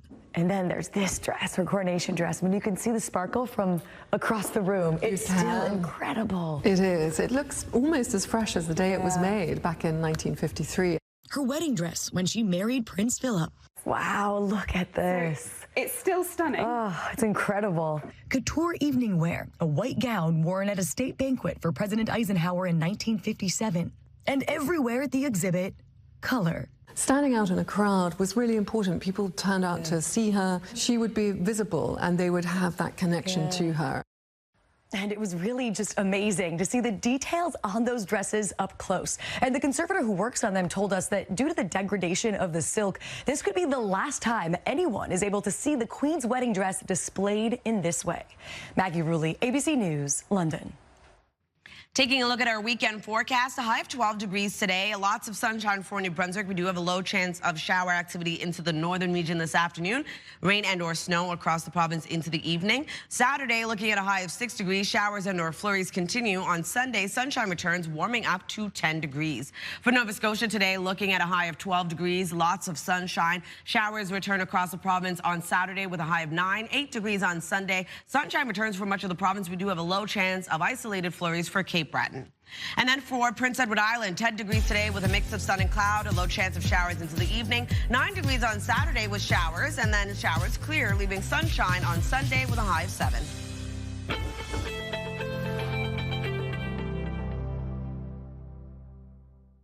The #1 morning show in Halifax. Turk, Megan, and Amateur Alex. And home to the biggest artists. Halifax's #1 hit music station. 101.3 Virgin Radio. It's Friday, April 10th. Today, your Morning Atlantic, busy highway near Hampton, New Brunswick. It's scheduled to reopen later today. Following an oil tanker spill on Wednesday, we'll have your top news headlines just ahead. And electronics then and now. Our partners at Best Buy are celebrating 25 years, and we'll compare some home electronics and gadgets to see how times have changed. It's fun. That'll be in about 15 minutes on Your Morning Atlantic.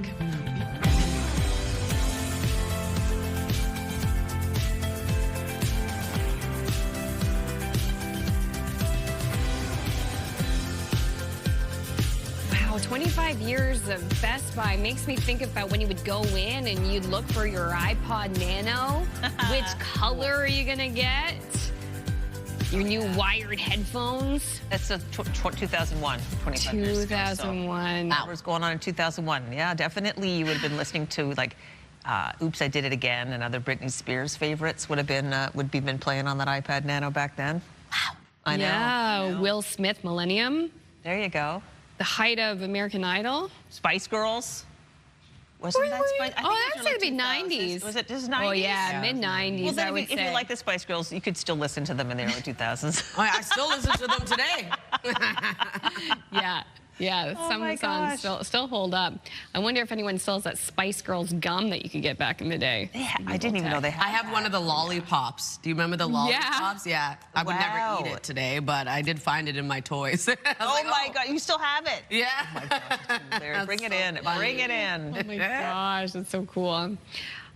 Listen, one thing that I find is a treat is the weather today. Oh, I can't wait to see how warm it's going to get. Yay. Yes, it's definitely a day to get out and explore your area. A bit cloudier over in Grand Bay, Westfield as of right now. We'll be seeing a mix of sun and cloud a little bit later on, though.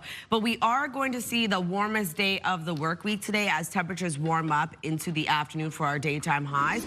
And then we're going to see showers move into the weekend on Saturday. So perfect day to head out and run some errands. 3 degrees starting off your day in Fredericton, 1 degree in Charlottetown, -1 in Sydney, 0 in Halifax. Looking at 0 also starting off your day in Happy Valley Goose Bay with 1 degree in Corner Brook. Over to that wind chill early on. It is a bit cooler starting off your day, much warmer though than we saw even yesterday morning, and temperatures will continue to rise into the afternoon.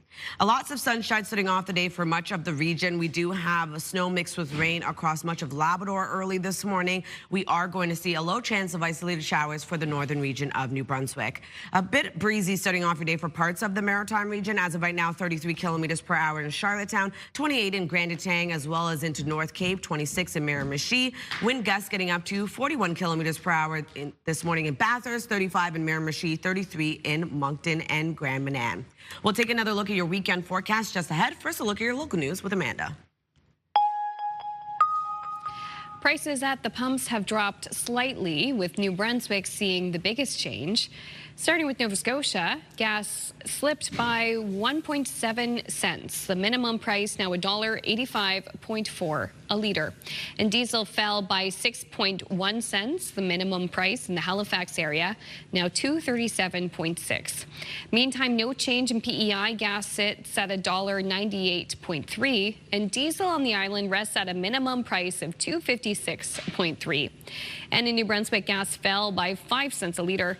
The maximum price, $1.89.5, and diesel dropped by 8.8 cents. The maximum price, $2.48.2 a litre.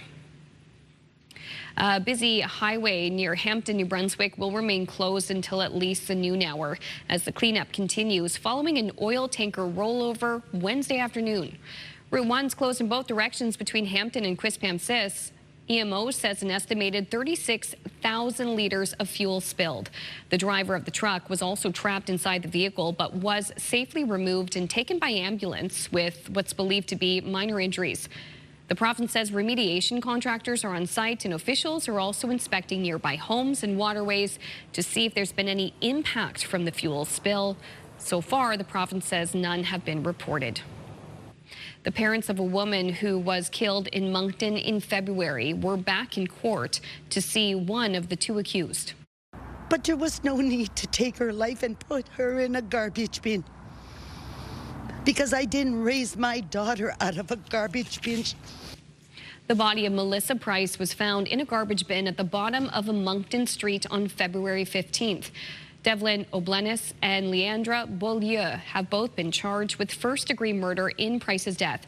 Beaulieu made a brief court appearance via telephone from jail in Miramichi. A third person, Joshua Martin, has been charged with being an accessory after the fact of murder and indignity to a human body. Pat and Peter Price say their daughter would have turned 40 tomorrow. 21 long-term care facilities in Nova Scotia are set to go on strike this Monday. That's according to the Canadian Union of Public Employees. CUPE confirmed hundreds of long-term care workers will go on strike at 7 a.m. Monday, with more facilities expected to follow suit in the coming days. The union plans to submit its 48-hour strike notice today. During the strike, CUPE says care facilities will be reduced to essential services, which will vary depending on the site. CUPE and the province, which have been engaged in negotiations for months, had their final scheduled conciliation meeting in late March, but the union says they did not reach a deal. There's still no word on how a fire in downtown New Glasgow started. Several buildings were either damaged or destroyed. Crews were called around 3 Wednesday afternoon to the large fire on Provost Street. Smoke was still billowing from the area Thursday morning. In all, 3 buildings were destroyed, which included businesses and several apartment units. The businesses included a pet shop, a vintage clothing store, and a beloved flower shop. Zelda was great. She was great for our business. She recommended customers down to us, and it's truly a loss for downtown. I just recently started working downtown, so I was just getting to know the businesses. And in fact, I just popped in Zelda's the other day and was thinking it was a lovely little shop. And it's actually kind of sad to see the businesses devastated by the fire. The cause of the fire is under investigation. Finally, Netflix is celebrating the grand opening of a new animation studio in Canada. They've got a pretty nice studio there, too. The streaming giant says the new studio in Vancouver employs more than 450 people and will generate more than $100 million a year.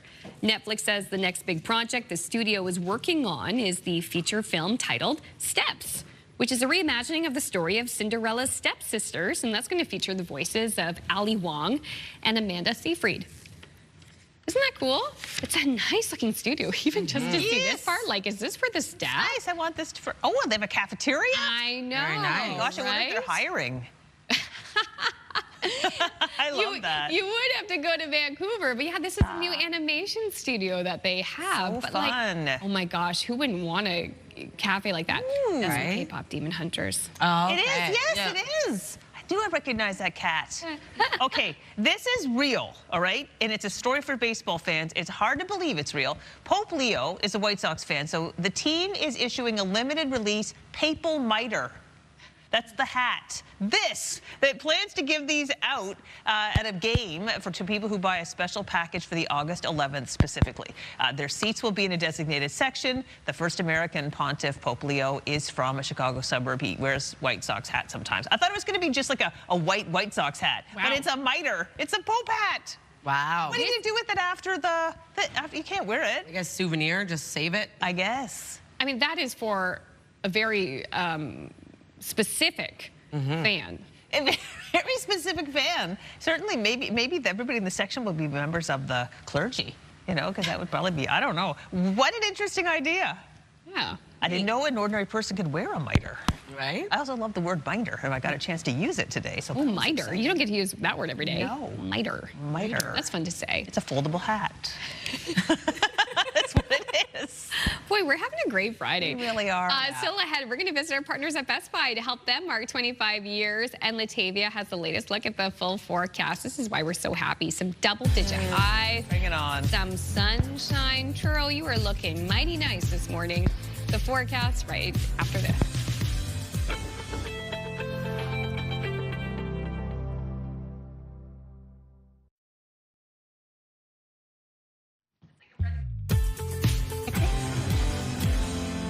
Good morning and welcome back. Happy Friday. The time now is 8:13. We're taking a live look at a very beautiful sunny start to the day over in Peggy's Cove. Currently 1 degree in your area. We are going to see temperatures rise, leaving above seasonal daytime highs headed our way into the afternoon. Double digits for some as well. 5 degrees already starting off your day in Fredericton. 2 degrees heading outdoors in Charlottetown with 1 degree in Sydney and Halifax. -2 starting off your day in Labrador City. 0 over in St. John's, Newfoundland. Lots of sunshine for much of the region. We do have some active weather across Labrador, looking at rain mixed with snow starting off the day. Then into the afternoon, another low pressure system makes its way over, bringing some isolated showers to the northern region of New Brunswick. And then into this evening, we start to see showers spread across New Brunswick and Prince Edward Island. All 3 maritime provinces in for a wet day ahead as we have showers in the forecast for Saturday, and temperatures will be cooling back down. If you're wondering about snowfall totals, going to see around 2 centimeters of accumulation for Campbellton and around 2 centimeters as well for much of Labrador, parts of Corner Brook. And then for our rainfall outlook, we will be seeing accumulation there as well, the heaviest being around 10 to 20 millimeters for northern New Brunswick, not seeing much accumulation for Newfoundland and Labrador. So lots of sunshine across New Brunswick today. We do have that low chance of showers into the afternoon for the northern region, and we are going to see showers spread across the province into the evening. Daytime highs will range from 6 to 16 degrees, being the warmest into Woodstock. Prince Edward Island seeing lots of sunshine as well today. Isolated showers into the evening. Highs will range from 9 to 13 degrees. And then for Cape Breton, eastern Nova Scotia, lots of sunshine throughout your day. Daytime highs will warm around 4 to 14 degrees. Wind gusts of 40 kilometers per hour into the afternoon. Same thing goes for the rest of Nova Scotia. Daytime highs between 9 to 15 degrees, being the warmest into Kentville. For Labrador City, looking at showers and flurries today with a high of -1. 6 degrees for St. John's, Newfoundland. Lots of sunshine in your forecast as well today. So Saturday's forecast, a bit of a wet day ahead.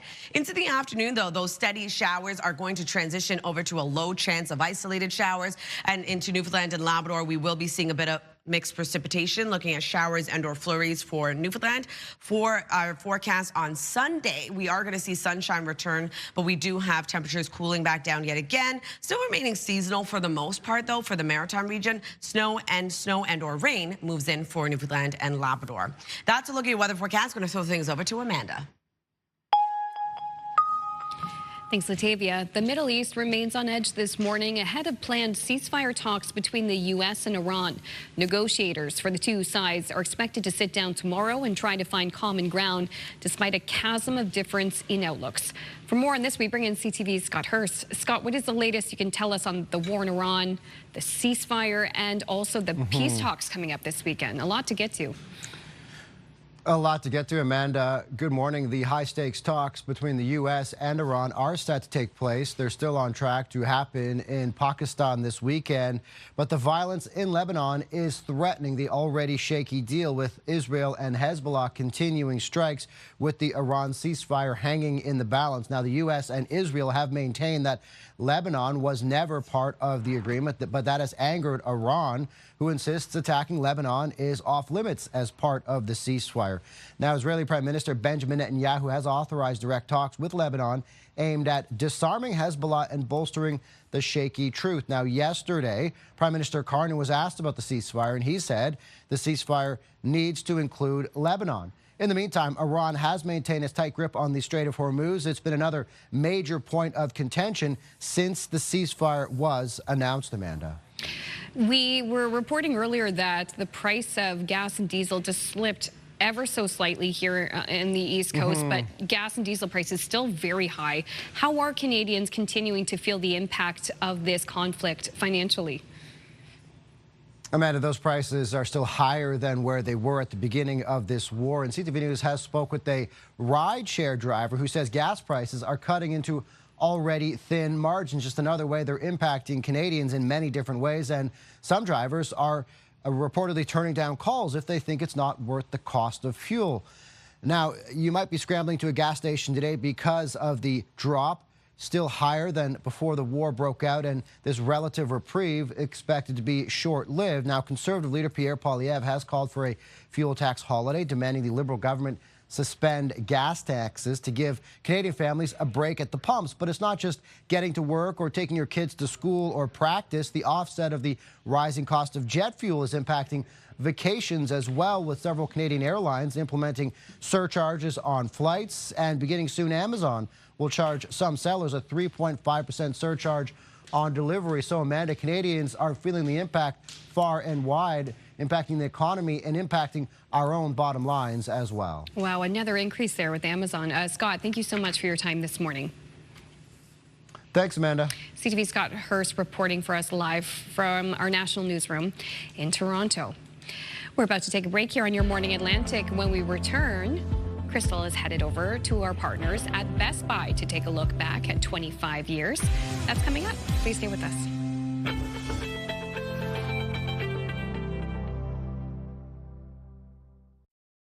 Move Mornings with Aaron and Peter. Weekday mornings on Move 100. The most fun in the morning. And home of the $1,000 minute. Only on Move 100.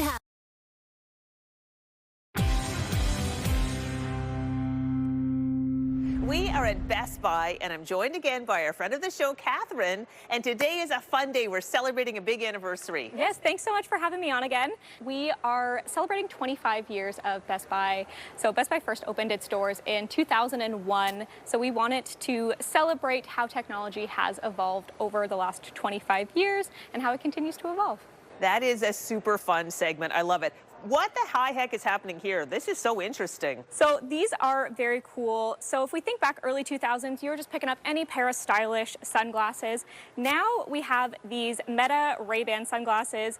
They have built-in AI, so you can do hands-free calling, you can listen to music, you can capture photos, videos, you can even translate conversations in real time with these. It's like having a built-in AI assistant, and they come in a variety of different colors, different styles, so you can pick out whatever one best suits you. It's so subtle. Ooh, I felt it buzzing. It's buzzing. It's buzzing, people. Oh, my goodness. Wow. Oh, my gosh. Very stylish. Very stylish. Well, timeless style, but they're alive.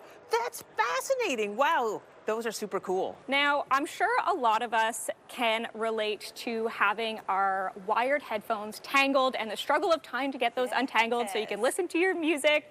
Now, we are so lucky we have truly wireless headphones. So these are the Shocks Open Fit Pro. These have up to 50 hours of battery life, and they're water resistant as well, so they can help you kind of with whatever you got going on in the day. They have a nice little charging case here. They have a very comfortable fit, very comfortable design, powerful audio quality, but they also let you hear what's going on in the world around you as well. Oh, okay, I love that. Yeah, so these go over the ear. Yes. So way very more comfortable. Design. Oh yeah, those are, wow, there's quality there. This is very nice, great quality, and I've heard good things about this brand. Okay, fun. Now, if we think back 25 years ago, we were just starting to get out of bagged vacuum cleaners. We were getting the first robot vacuum cleaners. Now, if we think about today, in a lot of households, a robot vacuum or a stick vacuum is a common cleaning staple. So here we have the Dyson. This is the V16 piston animal. So this vacuum has a 70-minute battery life, so it's going to help you check off everything that's on your cleaning to-do list. It has very powerful suction, which we all know and love from Dyson. This can also automatically adjust to different floor types. It'll adjust to debris levels so that you're going to get that cleaning performance, and it has a nice little LED screen here where you can get real-time cleaning performance. Can I pick it up? Absolutely, you can. Oh yeah, that's great. You could go up and down the stairs with very this. Light, very the feature where it reads the different floor types is so great for people with like carpet and hardwood, like or a rug and hardwood. Exactly. It's going to adjust automatically for the suction so that you're not losing any performance. All right, our final product today is perfect for the morning show host on the go. Yes, this is phenomenal. So if we think about how our coffee morning ritual has evolved, we've gone from humble drip coffee makers to Jetson-inspired coffee makers features that will pre-program your scheduled coffee when you wake up. You're going to have mugs that can keep your drinks hot all day, and then espresso machines like this. So this is the DeLonghi Magnifica Evo. This is a one-touch automatic espresso maker. It has a display here where you can just select from a variety of your different favorite beverages, and it even has an option where you can program a custom latte. It has a built-in coffee grinder. It's got your milk frother. It's really got everything to perfect your morning coffee. So in a nutshell, you throw the beans in here, fill this up with milk if you want, press the button, and bingo bongo, you've got like a kind of cafe-style drink at your fingertips in a second. Exactly. You've got your barista at home. It's just you press a button, you're all done. I love it. My gosh, Catherine, imagine 25 years ago, so much has changed. It's crazy. There's been such an evolution in technology. We're still growing. It's very exciting. All right, so the sale that's on, tell us our viewers about that before we go. Yes, absolutely. If you're looking to know more about these products, check out online at bestbuy.ca. We do have our 25th anniversary Best Buy sale going on from April 10th to the 30th, so definitely going to want to check that out. While you're online as well, we do recommend you make a free My Best Buy account. Gets you exclusive access to certain sales, certain products. Really great way to stay connected. I did that, and you find out about things quicker than other people. You do early access. I love that. All right, Catherine, this has been a joy. Thank you so much. Thank you so much, Crystal. It's been great. This has been fun, and we put all the information on our website so you can check it out or pop into the store and visit some nice person like Catherine. Taking a look at our weekend forecast starting off in New Brunswick. Today, lots of sunshine across the province with a high of 12. We do have a low chance of showers into the afternoon for the northern region of the province, and then looking at some evening rain and or snow. And then on Saturday, 6 degrees, showers and or flurries. Sunshine returns on Sunday with a high of 10. For Nova Scotia, 12 degrees today with sunny skies. On Saturday, looking at a high of 9. We do have showers moving in. On Sunday, lots of sunshine. Isolated flurries return for Cape Breton Island. For Prince Edward Island, 10 degrees today with a mix of sun and cloud. A low chance of showers into the evening. Showers continue on Saturday with a high of 9. 7 degrees on Sunday with sunshine returning.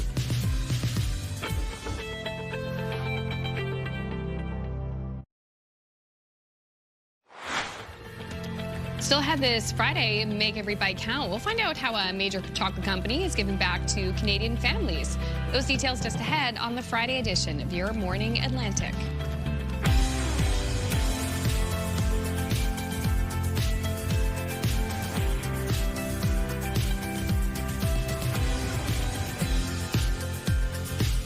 Good morning, Atlantic Canada. Thank you so much for joining us. We are ending off the work week with sunshine, warm temperatures. We are feeling mighty fine. Yes, you're fueled by a delicious Parisian street hot dog. Best hot dog I've ever had. It was. People are raving about it in the newsroom. I thought it was tasty. Ooh, yeah, with bechamel sauce. Yeah, thank you to Chef Steven Barrett for coming in. Anything with baguette involved, I'm there. And melted cheese. Oh yeah, that's right. There's cheese melted on the top too. Wow. Wow. You can make it. You know, you can do it in the barbecue for sure. Oh, absolutely. I'm sure everyone's whipping out their barbecues at this point. Absolutely. Yeah. And, you know, you mentioned a little earlier, maybe if you have errands to run, do it today because there's a lot of rain tomorrow. Yes. I don't know if you're like me when it's like, it's going to be light showers, though. Okay. But when it's a heavier shower kind of day, I'd like to not take the kids outside in the rain. But, yeah. Today is a beautiful, sunny, warm day ahead, the warmest day of the work week. And we are going to see showers move in later tonight for parts of the region as well as into this weekend on Saturday. But sunshine will return on Sunday. Anyways, I'm getting ahead of myself. Starting off with our current temperatures. Temperatures are already warming up. 5 degrees right now in Fredericton, 2 degrees in Charlottetown, 1 currently in both Sydney and Halifax, 0 into St. John's, Newfoundland. Here's a look at that wind chill. So it is a bit cooler starting off the day, but don't worry, temperatures are going to rise a little bit later on for our daytime highs into the afternoon. Lots of sunshine across much of the region. We do have rain mixed with snow across Labrador. Other than that, though, a low chance of showers returns this afternoon for the northern region of New Brunswick. A bit of a breezy day ahead. As of right now, 33 kilometers per hour in Charlottetown, 31 into Moncton, 28 in St. John, New Brunswick. Wind gusts getting up to 43 kilometers per hour in Charlottetown and Moncton, 44 in North Cape, 35 in Miramichi, 39 in St. John. We'll take one last look at your long-range forecast, but first, one last look at your local news with Amanda. Thanks, Latavia. Prices at the pumps dropped slightly, with New Brunswick seeing the biggest change. Begin with Nova Scotia. Gas slipped by 1.7 cents. The minimum price now $1.85.4 a litre. And diesel slipped by 6.1 cents. The minimum price in the Halifax area now $2.37.6. There was no change at the pumps in PEI. Gas sits at $1.98.3 a litre. And diesel on the island rests at a minimum price of $2.56.3. Over in New Brunswick, gas fell by 5 cents a litre. The maximum price now $1.89.5. And diesel dropped by 8.8 cents. The maximum price now $2.48.2 a litre. A busy highway near Hampton, New Brunswick will remain closed until at least noon as the cleanup continues following an oil tanker rollover Wednesday afternoon. Route 1's closed in both directions between Hampton and Quispam-Sis. New Brunswick EMO says an estimated 36,000 litres of fuel spilled. The driver of the truck was trapped inside the vehicle but was removed and taken by ambulance with what's believed to be minor injuries. The province says remediation contractors are on site and officials are also inspecting nearby homes and waterways to see if there's been any impact from the fuel spill, but so far the province says none have been reported. There's still no word this morning on what caused the crash. The parents of a woman who was killed in Moncton in February were back in court to see one of the two accused. But there was no need to take her life and put her in a garbage bin. Because I didn't raise my daughter out of a garbage bin. The body of Melissa Price was found in a garbage bin at the bottom of a Moncton street on February 15th. Devlin O'Blenis and Leandra Beaulieu have both been charged with first-degree murder in Price's death. Beaulieu made a brief court appearance via telephone from jail in Miramichi. A third person, Joshua Martin's been charged with being an accessory after the fact of murder and indignity to a human body. Pat and Peter Price say their daughter would have turned 40 tomorrow. In Nova Scotia, a worker is dead following an overnight incident at a poultry facility. It happened at a production center in Glenmont, which is in the Annapolis Valley, just north of Kentville. Nova Scotia's Department of Labour is investigating the incident as a workplace fatality. No further details are being made available at this point. 21 long-term care facilities in Nova Scotia are set to go on strike this Monday. That's according to the Canadian Union of Public Employees. CUPE confirmed hundreds of long-term care workers will go on strike at 7 a.m. Monday, with more facilities expected to follow suit in the coming days. The union plans to submit its 48-hour strike notice today. During the strike, CUPE says care facilities will be reduced to essential services, which will vary depending on the site.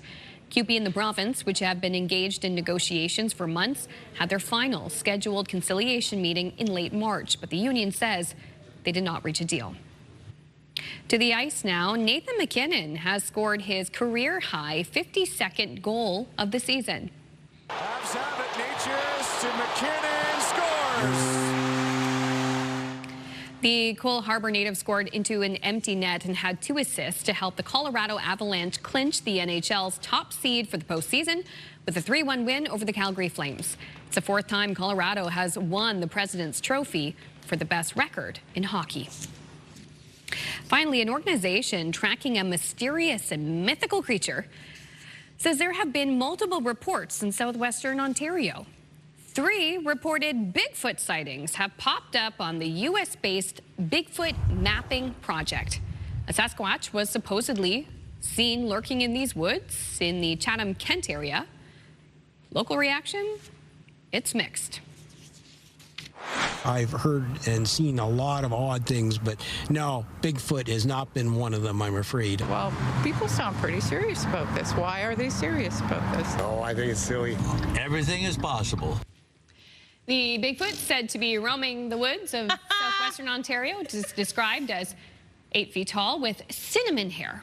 Could be me, except for I'm not 8 feet tall. Because that is actually very close to the area where I grew up. Yeah, did you believe in the lore?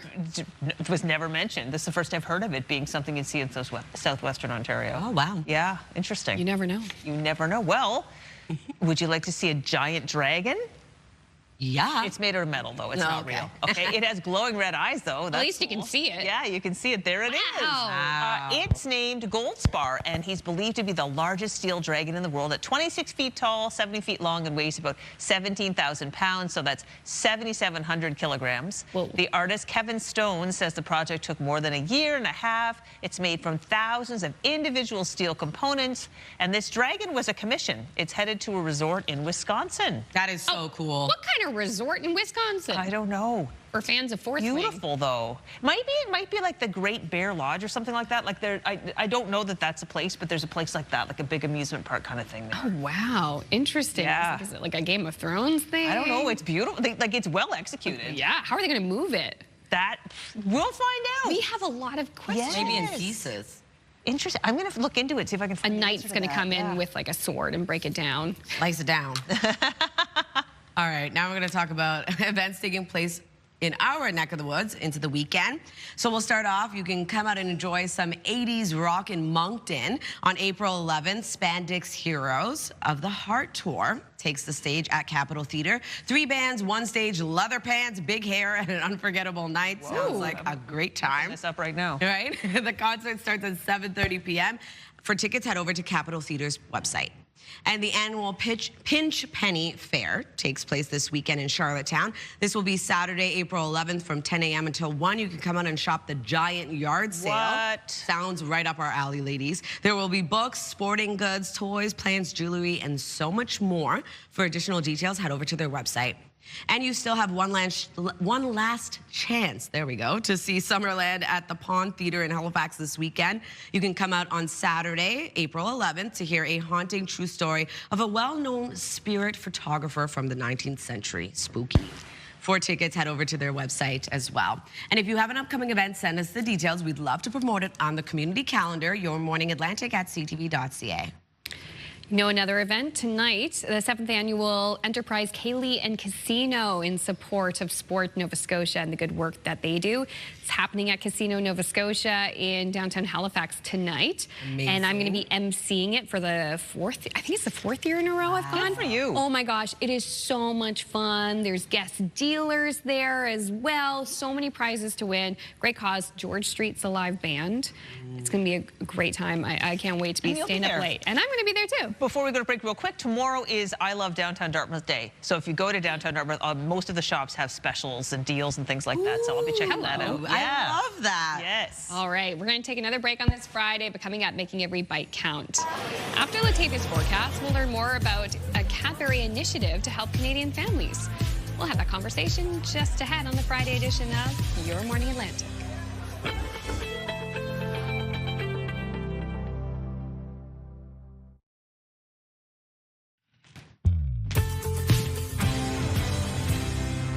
Good morning, Atlantic Canada, and happy Friday. The time now is 8:43. We're taking a live look at Brookvale, a beautiful sunny start to your day. Starting to see some more of that snow melt. Currently 1 degree in your area. Temperatures expected to rise above seasonal daytime highs. It's going to be the warmest day of the work week.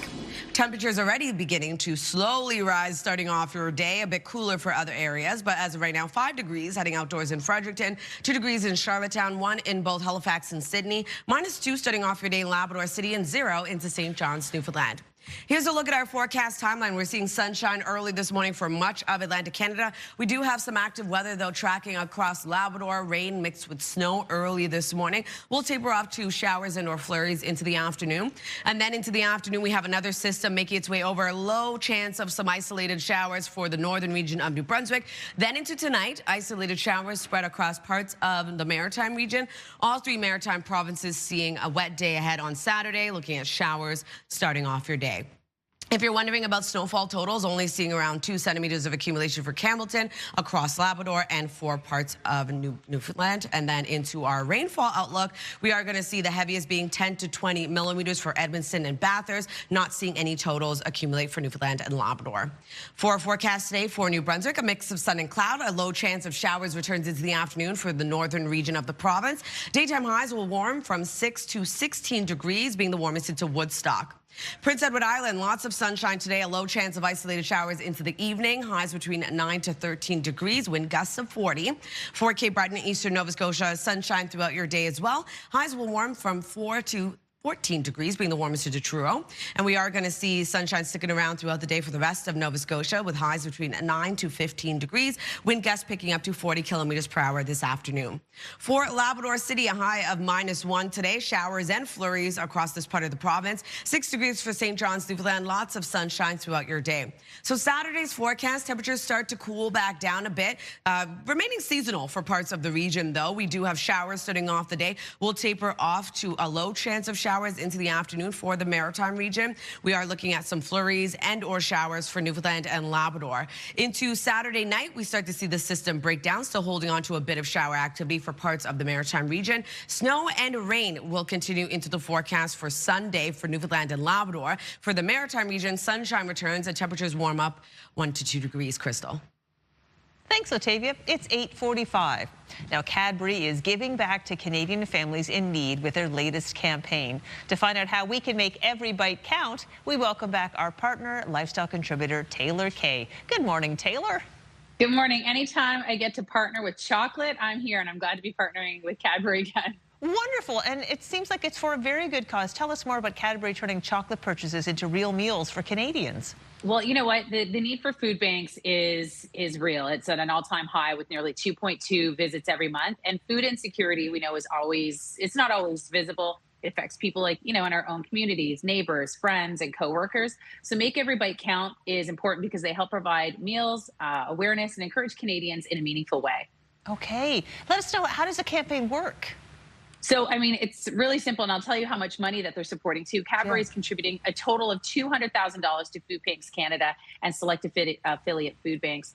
Throughout the campaign, a portion of proceeds from Cadbury products that you see here, right up until May 18th, will be donated up to $100,000. And then additionally, Cadbury will be making a direct donation of $100,000 to Food Banks Canada.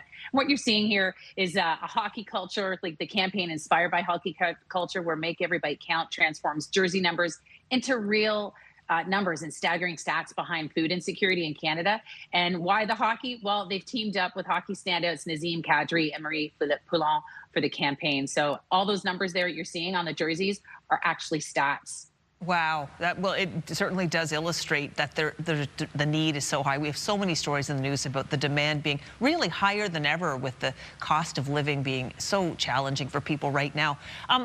Someone is able to buy some Cadbury products, and they do look delicious in front of you there, Taylor.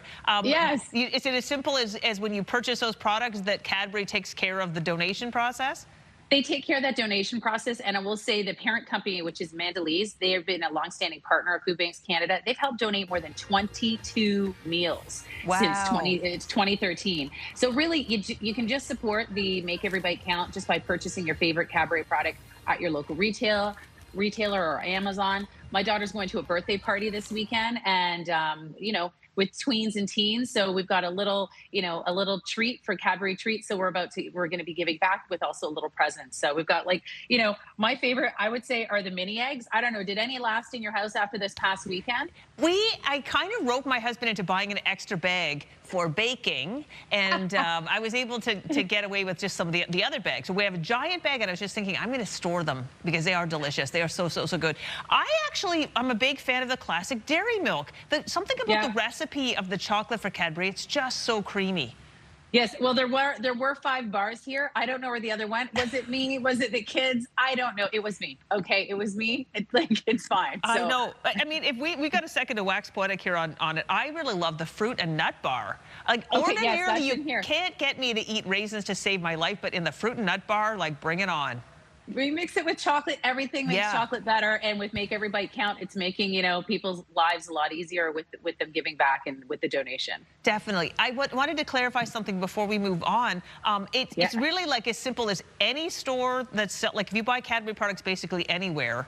Yep, you just go and you buy the products, and it's that simple. Like I said, any local retailer, you can go to Amazon, really anywhere, and it's right up until May 18th, and the donation's up to $200,000, which is amazing. That is fantastic. Quick question: are those in the bag dairy milk there? What is that one? What is that?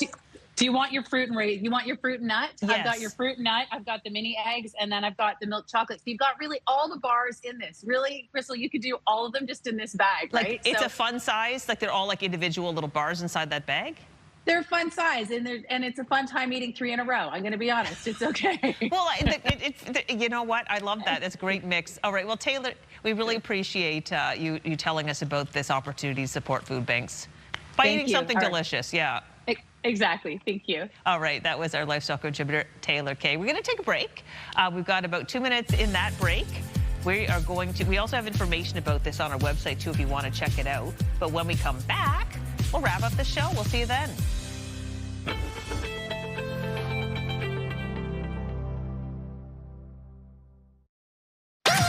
The #1 morning show in Halifax. Turk, Megan, and Amateur Alex. And home to the biggest artists.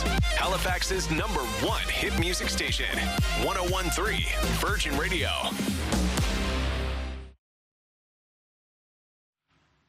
Welcome back. We were asking this morning, what's the longest road trip you've ever taken? Here's what you had to say. Tim from Halifax says, longest road trip I've taken was my move to Halifax in 2020 from Regina to Halifax, 46 hours. Hey, like me. That's a big one. I was going to say, Latavia can relate to that. I did that move. It was brutal. Around the same time, too, right? Yeah. Sherry from Yarmouth, my longest road trip was from my home in Shelburne, Nova Scotia to Memphis, Tennessee. Wow. That's a long one. To visit Graceland, my brother, his wife, and friend are big Elvis fans. What a cool trip. That's awesome. I'd love to go to Graceland. I'd love to do that. You must have played Elvis, like, for the drive, of course. Sebastien from Moncton. Our longest road trip was a nonstop 36-hour drive from Moncton to Clearwater, Florida with the 5 of us in our Tesla Model 3. We spent March break plus a few days down there to spend time with my father and also a few days at Disney. And Sebastien said that was a couple of years ago. Wow. Epic. Epic. Yeah, that's a long one. 36 hours nonstop. Well, yeah, stop for charging, I guess. That's crazy. Ooh. Charlotte from Milton. In the 80s, I shared driving to Houston, Texas with my in-laws at the time. Took us a week to complete, and then I helped drive back as far as North Carolina, where I hopped on a plane to get home quicker. It was a great trip. Would love to do it again. Oh, wow. Good memories. Jed from Perth Andover, our first major road trip after retirement was a tour of Alaska in 2019. Departed at the end of May and returned at Thanksgiving. 30 days across Canada to Dawson Creek, BC. Whoa. A 60-day tour and 6 weeks to California and across the U.S. Okay, and we did a second trip to Alaska. You win. That's very, very, very, very long. Yeah, a long time. Months. Too. Wow. Jeanette from Timberley, 7,200 kilometers from Fort Smith, Northwest Territories to Clarenville, Newfoundland. Whoa. Husband was transferred with our CMP, and we towed an 18-foot travel trailer as well. Holy wow. That's a big one. Yeah, you can really work in some unique areas with our CMP. Elise from Sydney in 2003, 2004, I lived in Colorado for 6 months. And a few of us took a road trip north to Wyoming, then to Nebraska, to South Dakota, to the Black Hills, and visited Mount Rushmore, which was amazing to see in person. It was a highlight trip and one I will never forget. I wonder how big Mount Rushmore was in person. I'd love to hear. Oh, yeah. What we need to see. Yeah. Wayne from Middle Sackville, Calgary to Glace Bay. Took 5 days. 5 long days. Yeah, you enter Nova Scotia and you gotta keep going north. Gotta get across the causeway. Colleen from Parker Ridge, for many years we drove from New Brunswick to Florida to spend time. First time my daughter was 3 months old and my son 3 years. My in-laws had a van. We packed a case of diapers and Similac plugs in a plug-in cooler, there we go. Oh, full of food and hit the road. Many funny stories came from those road trips. We saw many places along the way, taking a different route each year. We felt travel learning was as important as school. Good on you. Oh yeah, that's great. What we have such interesting viewers with such interesting lives. I know. I love hearing about them. I love this. This Move Morning Chat's a great opportunity for you to get to know us a little bit better, but moreover, getting to know you a little bit better. Absolutely. What do you like? What's your must-have for the road trip? Snacks. I need to buy a coffee. We are not bringing travel mugs, people. We are going through the drive-thru and getting coffee. Good for you. I love a good. It's just fun to do that. Now, we're going to be busy getting ready for Monday's show after this show. Yeah, coming up, you likely heard this week about that fuel surcharge that's happening with flights, different airlines, different prices. We're going to speak with Professor Dell about that on Monday. We're going to talk about Daffodil Month. I sat down with a fascinating young woman who's seen the campaign from both sides. And we're also going to visit a secondhand clothing store and get some spring essentials from our friend, lifestyle contributor, Charlotte Sigmund. Have a great weekend. See you Monday morning. Bye.